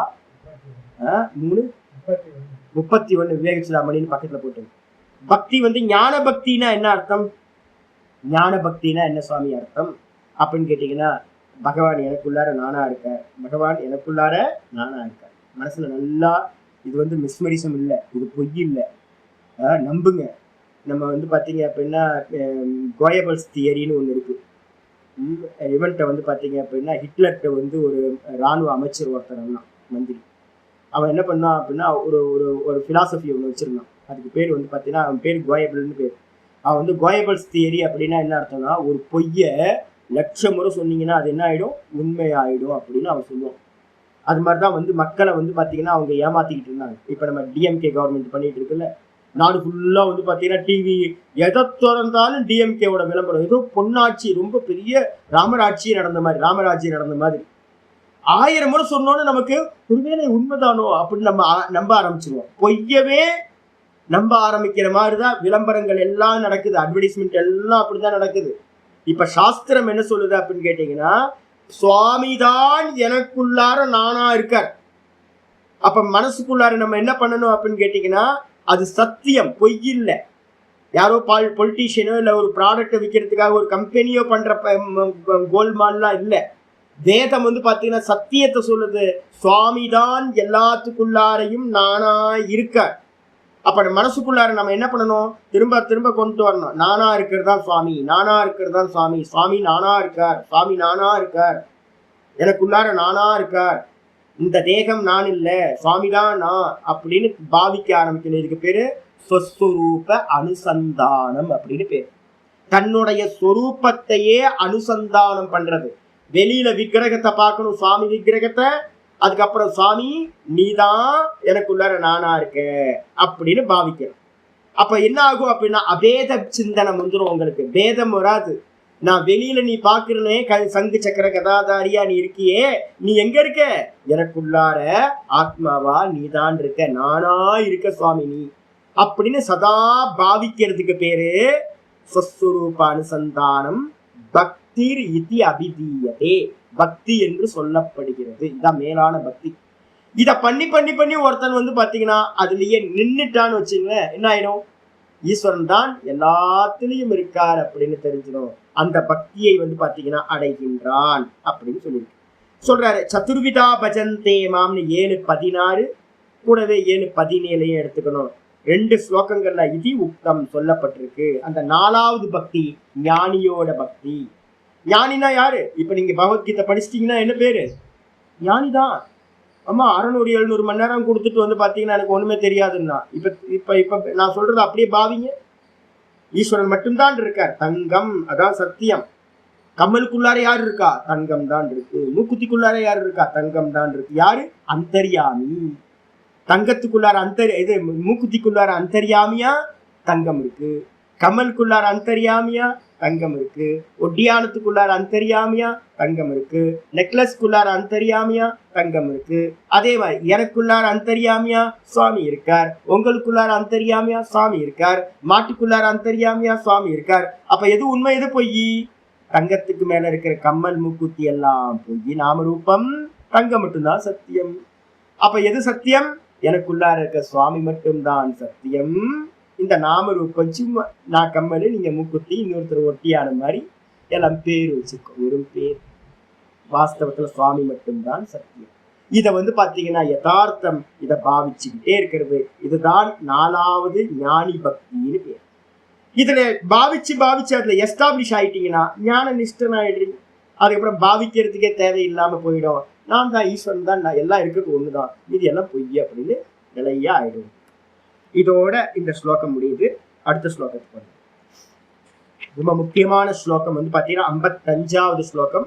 பெரிய பாஷ்யம் இருக்கு, விசாரமும் இருக்கு. இதுதான் வந்து பார்த்தீங்கன்னா நிஷ்டா பிரகரணத்தோட கடைசி ஸ்லோகம். என்ன ஸ்லோகம்? ஒரு ஞானியோட மெதுவா மெதுவா மெதுவா நம்ம ஒரு 3 விஷயங்கள் சொல்லியிருக்கோம். பிருகதாரண்யத்துல ஆச்சாரியார் சொல்லும்போது சொல்லுவார், ஓம் தயா தானம். மனசுல நல்லா இருக்குங்க. 3 சாதனத்தை வந்து பார்த்தீங்கன்னா ஒருத்தன் பிராக்டிஸ் பண்ணணும். இப்போ சாதகனா இருக்கீங்கன்னு வச்சுங்களேன், அதனால என்ன பண்ணணும், ஒரு முமுட்சுவா இருக்கிறவன் சதா ஓங்காரத்தை வந்து பார்த்தீங்கன்னா நல்லா அனுஷ்டானம் பண்ணிக்கிட்டே இருக்கணும். அதுக்கப்புறம் வந்து பார்த்தீங்கன்னா ஜீவராசிகள்ல எல்லாத்துலேயும் வந்து பார்த்தீங்கன்னா கல்டிவேட் பண்ணணும். ஜீவராசிகள் இடத்துல கஷ்டப்படுற ஜீவராசிகள்கிட்ட எல்லாம் தயா பண்ணணும். அந்த தயா பண்றது எதனாலன்னு கேட்டீங்கன்னா, உள்ள யார் இருக்கா? உள்ள வந்து பகவான் இருக்கார். எல்லா ஜீவராசிகளுக்குள்ளாரையும் பகவான் இருக்கார். யாராவது பசியோட இருந்தாங்கன்னா யாரு கஷ்டப்படுறா? பகவானே வந்து பார்த்தீங்கன்னா பசியோட இருக்காருன்னு பாருங்க. ஒரு கஷ்டப்படுற ஜீவராசியை பார்க்கும்போது பகவானே கஷ்டப்படுறாருன்னு பாருங்க. அப்ப என்ன ஆயிடும்? தயா வரும். இந்த தயா பண்ணதுக்கு பிறகு அடுத்த ஸ்டெப் என்ன வந்துடணும்? தானம். நம்மளால முடிஞ்சதை வந்து பார்த்தீங்கன்னா தானம் பண்றது. இந்த 3 சாதனத்தை பிருகதாரண்யத்துல முடியும் போது ஒரு முமுட்சுக்கு வந்து பார்த்தீங்கன்னா சொல்லப்பட்டிருக்கு. அதான் வந்து பார்த்தீங்கன்னா ஆத்ம உபம் ஏன சர்வத்திர. எனக்கு பசிக்குது இல்லை, அப்போ மற்றவங்களுக்கு பசிக்கும். எனக்கு வலிக்குது இல்லை, அப்போ இன்னொருத்தவங்களுக்கும் வலிக்கும். அப்போ எனக்கு ஒரு பெயின் இருக்கு அப்படின்னா ஒரு மெடிசன் கொடுத்தா எனக்கு சுகமா தூங்க முடியுது. அப்போ மற்றவங்களுக்கும் மெடிசன் கொடுத்தா சுகமா தூங்குவாங்க. மற்றவங்களுக்கு பசியோட இருந்தா முடியாது, எனக்கு பசியா இருந்தா என்னால முடியல. அதே மாதிரி மற்றவங்களுக்கும் பசியோட. அப்போ வந்து பார்த்தீங்கன்னா ஒவ்வொரு விஷயத்தையும் யோசிக்கணும். நான் நேற்று வந்து பார்த்தீங்கன்னா போனப்போ நிறைய செப்பல்ஸ் இருந்துச்சு. ஒரு கடையில் வந்து பார்த்தீங்கன்னா ரோட்டில் அப்பப்போ நாங்கள் இந்த வெயில் காலம் வந்து வாங்கி கொடுப்போம். அப்போ வந்து பார்த்தீங்கன்னா ஒரு 50 செப்பல் வாங்கலான்னு பார்த்தேன். நான் எடுத்துகிட்டு வரதுக்கு நான் கோயிலுக்கு போயிட்டு வரணுமே, அப்போ விட்டுட்டு வந்தால் கஷ்டமாக இருக்குன்னு வந்துட்டேன். இன்னைக்கு போய் வாங்கணும். ஏன் வாங்கணும் அப்படின்னா, எனக்கு நல்லா தான் செப்பல் நல்லா தான் இருக்குது. எனக்கு சூடு தெரியுதா அப்படின்னா, எனக்கு சூடுலாம் தெரியல. ஆனால் செப்பல் இல்லாமல் மத்தியானம் இப்போ சும்மா வெளியில் எங்கேயாவது போகணுன்னா என்னோட தரை வந்து டெரஸில் இருக்கிறதுனால அப்படியே கொதிக்குது. அப்படியே நான் அப்போ தான் யோசிச்சேன், ஐயோ நிறைய பேருக்கு செப்பல் இல்லாமல் எவ்வளோ கஷ்டப்படுவாங்கல்ல. ஆமாம், கஷ்டப்படுவாங்க. அப்போ ஒரு நம்மளால முடிஞ்சது வந்து பார்த்தீங்கன்னா ஒரு 50 செப்பல் வாங்கணும்னு வச்சுங்களேன். என்ன பண்ணலாம்? போகிறவங்க யாரெல்லாம் ரோட்டில் போகும்போது நானும் நாதபிரமும் என்ன பண்ணுவோம்னா வண்டிக்குள்ளார வச்சுருப்போம். ரோட்டில் போகிறவங்க யாரெல்லாம் செப்பல் இல்லையோ அவங்களுக்குலாம் வந்து யாரும் தெரியாது, என்னன்னு தெரியாது. யார் என்னன்னு தெரியாதுன்னா என்ன காரணம்? உள்ளே இருக்கிறது யாருன்னு தெரியும்ல. வெளியில் இருக்கிறது யாரும் என்னன்னு தெரியாது, ஆனால் உள்ளே இருக்கிறது யார் இருக்கா? சுவாமி தான் இருக்கா. அப்போ வந்து பார்த்தீங்கன்னா யாரெல்லாம் செப்பல் இல்லையோ கூப்பிட்டு கொடுக்குறது, இதான் வேலை. இப்போ இன்னைக்கு ஒரு எவ்வளோ முடியுமோ அவ்வளோ இந்த வெயில் காலம் ஃபுல்லாக இதை கொடுத்துக்கிட்டே இருக்கலாம். அப்போ வந்து பார்த்தீங்கன்னா ஏன் வலிக்கும் இல்லை, எனக்கு வலிக்குது இல்லை. அப்போ என்ன மாதிரியே ஆத்ம உபங்கேன சர்வத்திர, என்ன மாதிரியே பார்க்கணும் எல்லாத்தையும். இது வந்து பார்த்தீங்கன்னா சாதனா காலத்தில். சாதனா காலம் முடிஞ்சு வந்து பார்த்தீங்கன்னா சித்த அவஸ்தையில என்ன ஆகும்? நிஷ்டை கை கூடிடுச்சுன்னா என்ன ஆகும் அப்படின்னும் போது இங்கே ஸ்லோகத்தில் ஆச்சாரியர் சொல்றார், ததோ ஞான லக்ஷணையா. தத்தோனா பிறகு ஒருத்தரோட ஞானம் நல்லா எஸ்டாப்ளிஷ் ஆயிருக்குன்னு ஒரு லட்சணம் தெரியும்ல, ஒரு லட்சணம் இருக்குன்னு. ஞானத்தோட லட்சணம் என்ன சுவாமி அப்படின்னு கேட்டீங்கன்னா ஸ்லோகம் ஆரம்பிக்குது. பக்தியா மாமபி ஜானாதி, பக்தியா மாமபி ஜானாதி, யாவான் யஸ்சாஸ்மி தத்வதஹ, யாவான் யஸ்சாஸ்மி தத்வதஹ, ததோ மாம் தத்வதோ ஞாத்வா, ததோ மாம் தத்வதோ ஞாத்வா, விஷதே ததனந்தரம், விஷதே ததனந்தரம், பக்தியா மாமபி ஜானாதி, யாவான் யஸ்சாஸ்மி தத்வதஹ, ததோ மாம் தத்வதோ ஞாத்வா, விஷதே ததனந்தரம். ரொம்ப முக்கியமான ஸ்லோகம் இது. இது வந்து அப்படியே கட்டோபனிஷத்துல வந்து பார்த்தீங்க அப்படின்னா இருக்கிறது. கட்டோபனிஷத்துல யாராவது எடுத்து பார்த்தீங்க அப்படின்னா அந்த நம்பரையும் சொல்றேன் உங்களுக்கு. கட்டோபனிஷத்துல வந்து பார்த்தீங்கன்னா அஸ்தி இத்தியேவ உபலப்தவ்யக, கடைசி வள்ளி 6வது வள்ளி 6:13 போட்டு 6:13 கட்டோபனிஷத்துல 6:13 அப்படியே ஸ்லோக வடிவத்துல வந்து பார்த்தீங்கன்னா இங்க மாத்திருக்கேன் ஆச்சாரியா. ஏன்னா கிருஷ்ணருக்கு வந்து பார்த்தீங்கன்னா கட்டோபனிஷத்து பிடிக்கும், நிறைய இடத்துல அப்படியே கொண்டு வைப்பேன். பக்தியா மாம் அபிஜானாதி. இதை வந்து பார்த்தீங்கன்னா எப்பவுமே ஒரு மனசுக்குள்ளார இந்த எங்கேயாவது எழுதி வச்சுங்க. பக்தியினால்தான் சுவாமிய அறிய முடியும். என்னை அறிகின்றான், பக்தியினால்தான் அறிகின்றான். எப்ப பார்த்தாலும் வந்து பாத்தீங்கன்னா என்கிட்ட ஒரு சிஷ்யர் இருந்தார், பாடம் படிச்சார். அவருக்கு வந்து பாத்தீங்க அப்படின்னா தன்னை ரொம்ப வந்து பாத்தீங்கன்னா மேலான புத்திசாலின்னு நினைப்போம். இந்த புத்திஜீவிகள்லாம் இருக்காங்க பாத்தீங்களா, அவங்களுக்குலாம் பக்தினா பிடிக்காது. அவங்கள சாமி சாமி தத்துவத்தை சொல்லுங்க, சாமி தத்துவத்தை சொல்லுங்க. தத்துவமா?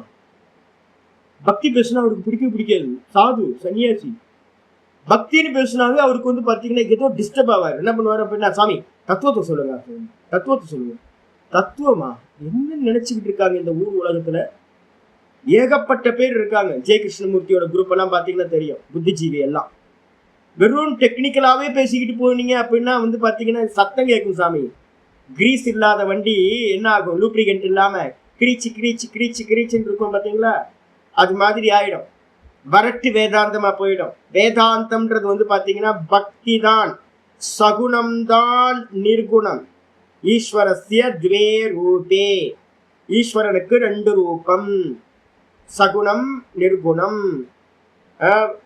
சோபாதிக்கம் நிருபாதிக்கம் ச, உபாதியோடு கூடியிருக்கிற ஒரு ரூபம். என்ன உபாதி? மாயா உபாதி. ஈஸ்வரன் வந்து பாத்தீங்கன்னா சைத்தன்யம் மாயையோட சேர்ந்துச்சு அப்படின்னா என்ன ஆயிடுது? ஈஸ்வரன் பேர் வந்துருது. சுத்த பிரம்மம் மாயையோடு சேர்ந்துச்சு அப்படின்னா ஈஸ்வரன் அப்படின்னு ஆயிடுது. சகுண பிரம்மம்னு பேர், அது பேர். அதே அந்த நிர்குணத்தை வந்து பாத்தீங்கன்னா குணத்தை எடுத்துட்டீங்க அப்படின்னா, குணத்தை விட்டுட்டா அது நிர்குணம். அப்ப ஈஸ்வரனுக்கு தான் 2 ரூபம்.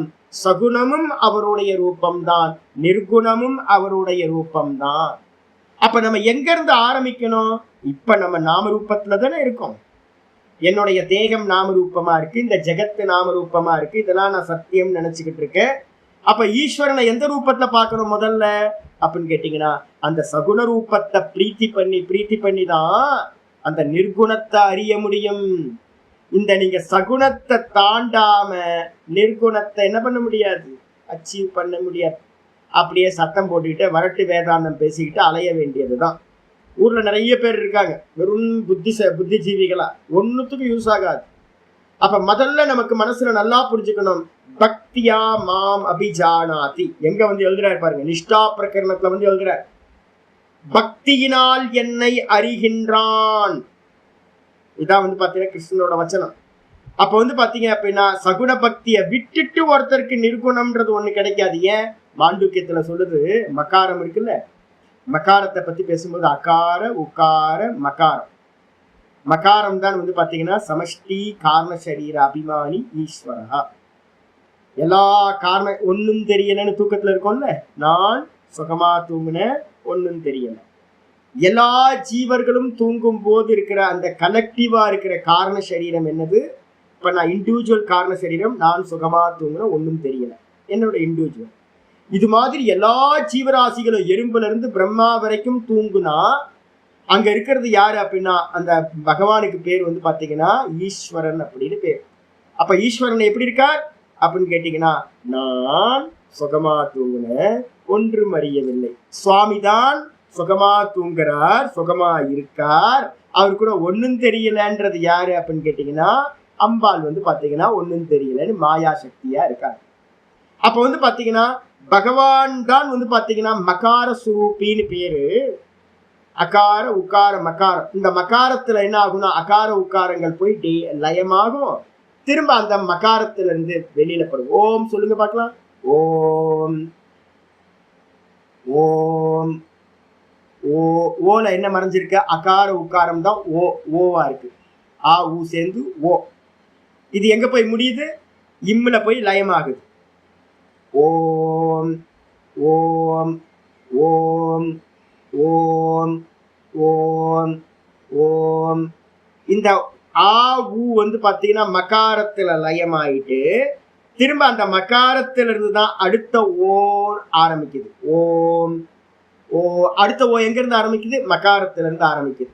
நம்ம டெய்லி ராத்திரியில என்ன பண்றோம்? இந்த ஜாகிரத சொப்பனம் போய் அந்த டீப் ஸ்லீப்ல போய் லயமாகுது. திரும்ப காலையில எங்க இருந்து வேக்கப் ஆகிறோம்? அந்த டீப் ஸ்லீப்ல இருந்து வேக்கப் ஆகிறோம். அப்ப அந்த தூக்கம்ன்ற அந்த சுசுப்தி அவஸ்தை என்னது அப்படின்னா காரண சரீரம். அது என்னது ஈஸ்வரனோட ஸ்தானம் அப்படின்னு. நம்ம டெய்லி போய் லயமாகிறோம், திரும்ப வெளியில வந்துடுறோம், திரும்ப லயமாகிறோம், திரும்ப வெளியில வந்துடுறோம். மகாரத்துல வந்து பாத்தீங்கன்னா ஓ ஓ வந்து பாத்தீங்கன்னா லயமாகுது, திரும்ப வெளியில வருது, அகாரம் உக்காரம். அப்போ அந்த இடத்துல வந்து பாத்தீங்கன்னா பாஷ்யத்துல சொல்றார் ஏஷ யோனிகி. மாண்டூக்கிய உபனிஷத்து மந்திரம் இருக்கு. ஏஷ யோனிகி அப்படின்னா என்ன அர்த்தம் அப்படின்னு கேட்டீங்கன்னா, இந்த ஜெகத்துக்கு வந்து பாத்தீங்கன்னா உற்பத்தி லயம் இந்த ரெண்டுத்துக்கும் கேட் எது அப்படின்னா இந்த இந்த மகாரம் தான், டீப் ஸ்லீப் தான். இந்த ஜாகிரத சொப்பனத்தோட உற்பத்தியும் அதுதான், அதோட லயமும் அதுதான், மகாரம் தான், ஈஸ்வரஸ்தானம். அதுதான் யோனி. எதுக்கு அப்படின்னா நிர்குணத்தை அறியணும். அப்படின்னா நீங்க நிர்குணத்தை அறியணும் அப்படின்னா கேட் எது சுவாமி அப்படின்னா இந்த சகுணத்தை தாண்டினாதான் நிர்குணத்துக்கு போக முடியும்.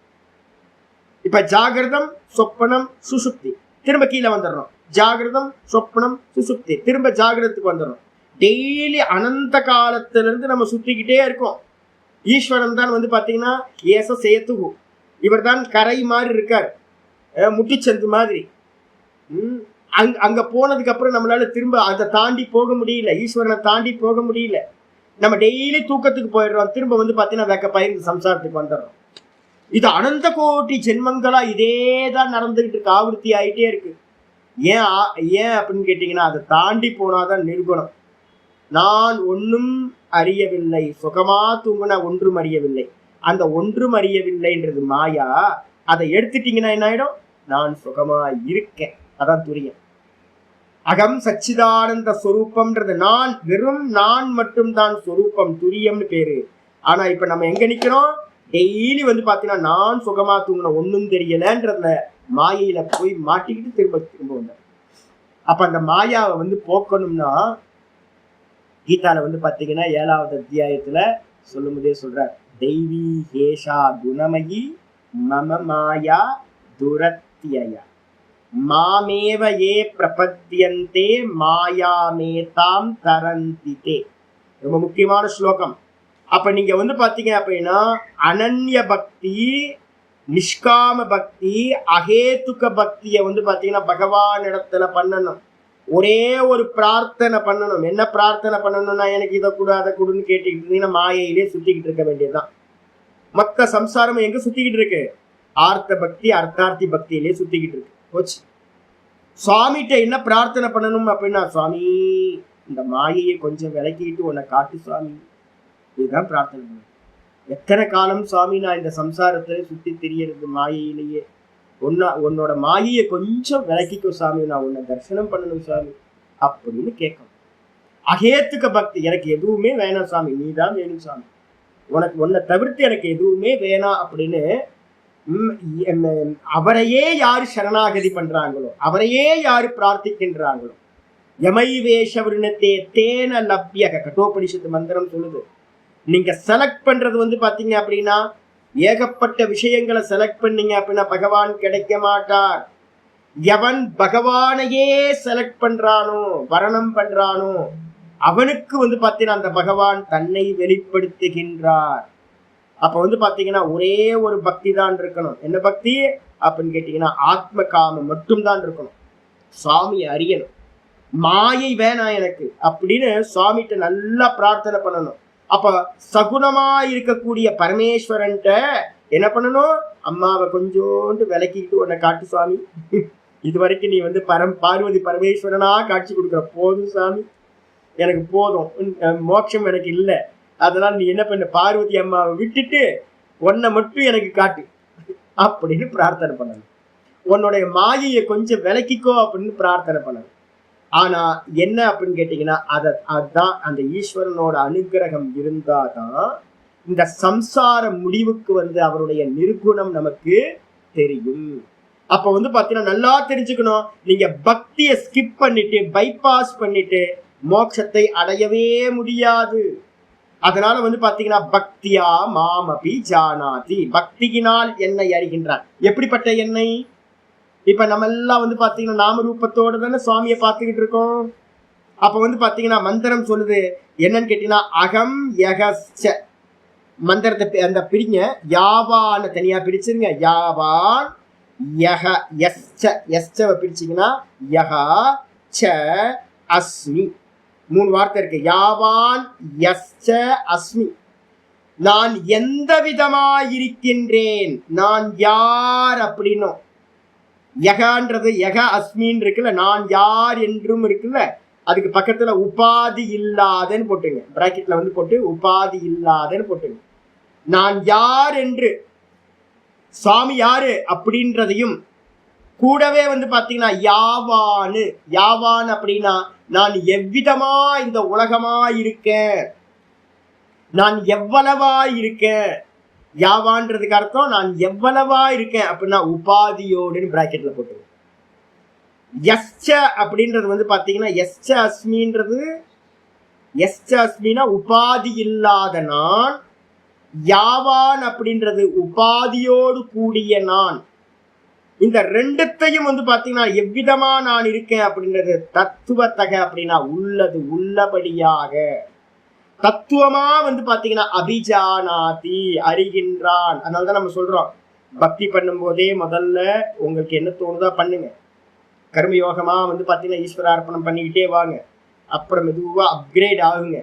அப்கிரேட் ஆகும்போது வந்து பாத்தீங்கன்னா ஒவ்வொரு வாட்டியும் மனசுக்குள்ளார வந்து பாத்தீங்கன்னா விஷ்ணு சஹஸ்ரநாம ஸ்லோகத்தை அடிக்கடி சொல்றேன்ல, அது ஞாபகப்படுத்திக்கிட்டே வாங்க. ஏகோ விஷ்ணுர் மகத் பூதம் பிருத்தக் பூதானி அநேகஷஹ. ஒரே ஒரு மகத் பூதம் பிரம்மம் தான், நாராயணன் மட்டும்தான் இருக்கான். ஒரே பிரம்ம தத்துவம் தான் இருக்கு. ஏகோ பூதம், ஏகோ விஷ்ணு மகத் பூதம் பிருத்தக்கு பூத்தானி அநேகஷக. அந்த ஒரே பிரம்மம் தான் என்ன பண்ணிச்சு, இங்க லோகத்துல இருக்கிற சகல ஜீவராசிகளாவும் அதுதான் ஆயிற்று. ஏகோ விஷ்ணு மகத் பூதம் பிருத்தக் பூத்தானி அநேகஷக. த்ரீன் லோக்ய வியாபிய பூத்தாத்மா. இந்த 3 லோக்கங்களையும் வியாபிச்சு அந்த பூத்தாத்மா என்ன பண்ணுது அப்படின்னா புங்தே விஸ்வபுகவ்யா. இந்த 3 லோக்கங்களையும் வியாபிச்சு அந்த ஒரே ஒரு ஆள் தான் என்ன பண்றாரு, எல்லாத்தையும் போகம் பண்றார். அப்ப சாப்பிடுறது யார் சாப்பிடுறா, யாரு பாக்குறா, யாரு கேட்கறா, யாரு அனுபவிக்கிறா அப்படின்னா அந்த ஒரே ஆள் தான் எல்லா தேகங்களுக்குள்ளாரையும் இருந்துகிட்டு எல்லாத்தையும் அனுபவிச்சுக்கிட்டு இருக்கார். எறும்பு முதல் பிரம்மா வரைக்கும் ஒரே ஆள் தான், ஒரே கான்சியஸ்னஸ் தான் எல்லாத்தையும் அனுபவம் பண்ணுது. அப்ப வந்து பாத்தீங்கன்னா திரும்ப திரும்ப எல்லாத்துலயும் வந்து பாத்தீங்கன்னா ஒண்ணுதான், ஒரே ஒரு தத்துவம் தான் இருக்கிறது.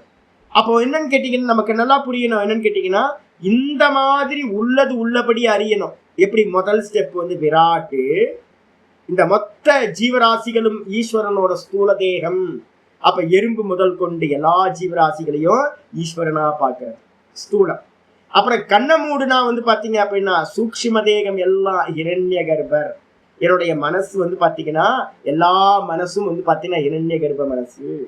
அதுக்கப்புறம் தூக்கத்துக்குள்ளார போனீங்கன்னா அங்க ஈஸ்வரன் தான் இருக்கார், மாயா உபாதி பரமேஸ்வரன் பார்வதியோட இருக்கார். அப்படின்னு வந்து பாத்தீங்கன்னா 3 விதமா பக்தி பண்றது. விராட்டு பக்தி, இரண்ய கர்ப்ப பக்தி, ஈஸ்வர பக்தி. அகாரம் உகாரம் மகாரம், இதான் ஓங்காரத்தோட. இந்த 3த்தை நீங்க கிராஸ் பண்ணினீங்கன்னா தான் அந்த ஈஸ்வரன் என்ன பண்ணுவார், உங்களுக்கு டிக்கெட்டை வந்து பாத்தீங்கன்னா டிக்கெட் கொடுப்பார். இல்ல அப்படின்னா தடுத்து நிப்பாட்டிப்போ கீழேயே போ சம்சாரத்துக்கு நம்மளை தள்ளி விட்டுருவார். அப்ப ஈஸ்வரனை வந்து பாத்தீங்கன்னா விராட்டு பக்தி மூலமா ஹிரண்ய பக்தி மூலமா நல்லா பிரீத்தி பண்ணீங்க அப்படின்னா ஈஸ்வரன் டிக்கெட் கொடுத்து துரியத்துக்கு அனுப்பிடுவார். உள்ளது உள்ளபடி பகவான நம்மளால அறிய முடியும். தங்கம் தான் மூக்குத்தி கம்மல் ஒட்டியானம் எல்லாமா இருக்குன்னு, அந்த மூக்குத்தி கம்மல் ஒட்டியானம் எல்லாம் வாஸ்தவத்துல தங்கமா இருக்கு அப்படின்னும் 2 விதத்திலையும் அறிதல். கம்மல் மூக்குத்தி எல்லாம் தங்கம், தங்கம் தான் கம்மல் மூக்குத்தியா நாமரூபத்தோடு இருக்கு அப்படின்னு அறிதல். உள்ளது உள்ளபடி அறிகின்றான். தத்தக இந்த விதமா அறிந்த காரணத்தினால பிறகு அந்த பராபக்தி வந்துருது. சர்வத்திலையும் பிரம்மத்தை பார்க்கணும். அப்ப அப்படி பார்க்கறதுனால மாம் தத்துவத்தக ஞாத்துவா, என்னை உள்ளது உள்ளபடியா அறிந்து, இதான் அத்வைத பக்தின்னு பேர். சர்வத்தையும் வந்து பாத்தீங்கன்னா நாமரூபம் எல்லாம் பொய், இருக்கிறது ஒன்னே ஒண்ணு பகவான் மட்டும்தான் இருக்க. இங்க வேற நாமரூபங்கள் எல்லாம் சொப்பனம் மாதிரி. நான் ராத்திரியில சொப்பனம் பார்த்தேனே, அந்த லோகம்லாம் எங்க சாமி? விஜயேந்திரரும் காணும், பிரம்மச்சாரிகளும் காணும், கோயிலும் காணும், மீனும் காணும், தாமரையும் காணும், குளமும் காணும், ஒன்னும் காணும். எது சத்தியம்? இப்ப இருந்து பேசிட்டு இருக்கனே நான் சத்தியம். இப்ப இந்த நானுக்கு மேல இப்ப என்ன வந்திருக்கு? பரமஹம்சானந்தா வந்திருக்கு. உங்களை பாக்குற வெரைட்டியா 80 கேரக்டர் இருக்கு. இந்த தேசம் இருக்கு, குரங்கு வெளியில கத்திக்கிட்டு இருக்கு, வெயில் அடிக்குது, சூரியன் இருக்கு, மலை இருக்கு, மரம் இருக்கு, எல்லாம் போய் காலையில திரும்ப ராத்திரிக்கு போனா ஒண்ணு இருக்காது. அப்ப எது சத்தியம்? நான் சத்தியம். நானுக்கு மேல இருக்கிற நாமரூபங்கள்லாம் சொப்பனம் மாதிரி வந்து போகுது. ஜாகிரதமும் சொப்பனம், சொப்பனமும் சொப்பனம், அவ்வளவுதான். அப்ப மிச்சம் என்ன இருக்கு அப்படின்னு கேட்டீங்கன்னா, ஒண்ணும் இல்லை, நான் மட்டும் தான் இருக்கேன். இதான் தத்துவம். அப்ப அந்த நான் தான், தூக்கத்துல இருந்த நான் தான் இப்ப என்ன ஆயிருக்கேன்? இந்த ஜெகத்தா பரிணமிக்கிறேன். திரும்ப இந்த நாமரூபம் எல்லாம் லயமாயி தூக்கத்துல நான் ஒண்ணும் இல்லாம இருப்பேன். திரும்ப இந்த நாமரூபமா மாறுவேன். நான் தான் நாமரூபமா சர்வமா ஆகிறேன். நான் தான் நாமரூபம் இல்லாம சுத்தமா வெறும் தூக்கத்துல ஒண்ணும் இல்லாம இருக்கேன், ஆனந்தமா இருக்கேன். அப்ப இந்த விதமா அறிதல், உள்ளபடி உள்ளதை உள்ளபடி அறிந்து என்ன பண்றான் அப்படின்னா, ஞாத்வா ததனந்தரம் விஷத்தே, உடனே இமீடியட்டா வந்து பாத்தீங்க அப்படின்னா பிரம்மத்தில் நுழைகின்றான், என்னிடத்தில் நுழைகின்றான். அப்படின்னா பிரம்மத்தில் நுழைகின்றான், பிரவேசம் பண்றான் அப்படின்னு அர்த்தம். பிரம்மத்தில் நுழைகிறானா? நுழையிறதுனா இல்ல, தான் தானா நிலை பெறுகின்றான். ஞானத்தை ஞான நிஷ்டையை அடைகின்றான். பிரம்மத்திலேயே நிலை பெற்று அதிலேயே அதுவா ஆகின்றான் அப்படின்னு முடியும். இதோட இங்க நிக்கட்டு, நாளைக்கு மீதியை பார்க்கலாம். ஓம் பூர்ணமத பூர்ணமிதம் பூர்ணாத் பூர்ணமுதச்யதே பூர்ணஸ்ய பூர்ணமாதாய பூர்ணமேவாவசிஷ்யதே. ஓம் சாந்தி சாந்தி சாந்தி. ஹரி ஓம் ஸ்ரீ குருப்யோ நமः. ஹரி ஓம். ஓம் ஸ்ரீ கிருஷ்ணாய பரமாத்மனே நமः. ஸ்ரீ கிருஷ்ண கிருஷ்ண கிருஷ்ண காயேன வாச்சா மனசேந்திரியைர்வா புத்தியாத்மனா வா பிரகிருதேர் ஸ்வபாவாத் கரோமி யத்யத் சகலம் பரஸ்மை நாராயணாயேதி சமர்ப்பயாமி. ஓம் தத்சத் இது பரபிரம்மார்ப்பணமஸ்து. நாராயண நாராயண நாராயண நாராயண. எல்லாம் சொப்பனம். சொப்பனத்தை தவிர்த்து வேற ஒண்ணும் இல்லை. என்னோட சொப்பனம் வந்து பாத்தீங்கன்னா டெய்லி பார்த்துக்கிட்டே இருக்கேன் சொப்பனத்தை. இப்ப பார்த்துக்கிட்டே இருக்கேன். இப்போ நான் இப்ப பார்த்துக்கிட்டு இருக்க சொப்பனத்துல 80 கேரக்டர் உட்காந்து பாடம் கேட்டுட்டு இருக்கேன். இது சொப்பனம். இப்ப நான் ஒரு கேரக்டரா இருந்து, பரமஹம்சானந்தான்ற கேரக்டரா இருந்து பாடம் சொல்லி கொடுத்துட்டு இருக்கேன். சொப்பனம். தூக்கத்துல ஒரு சொப்பனம், ஜாகிரதத்துல ஒரு சொப்பனம். ஜாகிரதமும் சொப்பனம், தூக்கத்திலேயும் ஒரு சொப்பனம். ரெண்டுமே என்னது? வெறும் பொய். வந்து போயிட்டே இருக்கு, டெய்லி வந்து போயிட்டே இருக்கு. அப்ப இருக்கிறது யாரு? பார்க்கிற நான் மட்டும், வெறும் நான் மட்டும் தான் சத்தியம். இதான் யதார்த்தம். நாராயண நாராயண. ஹரி ஓம்.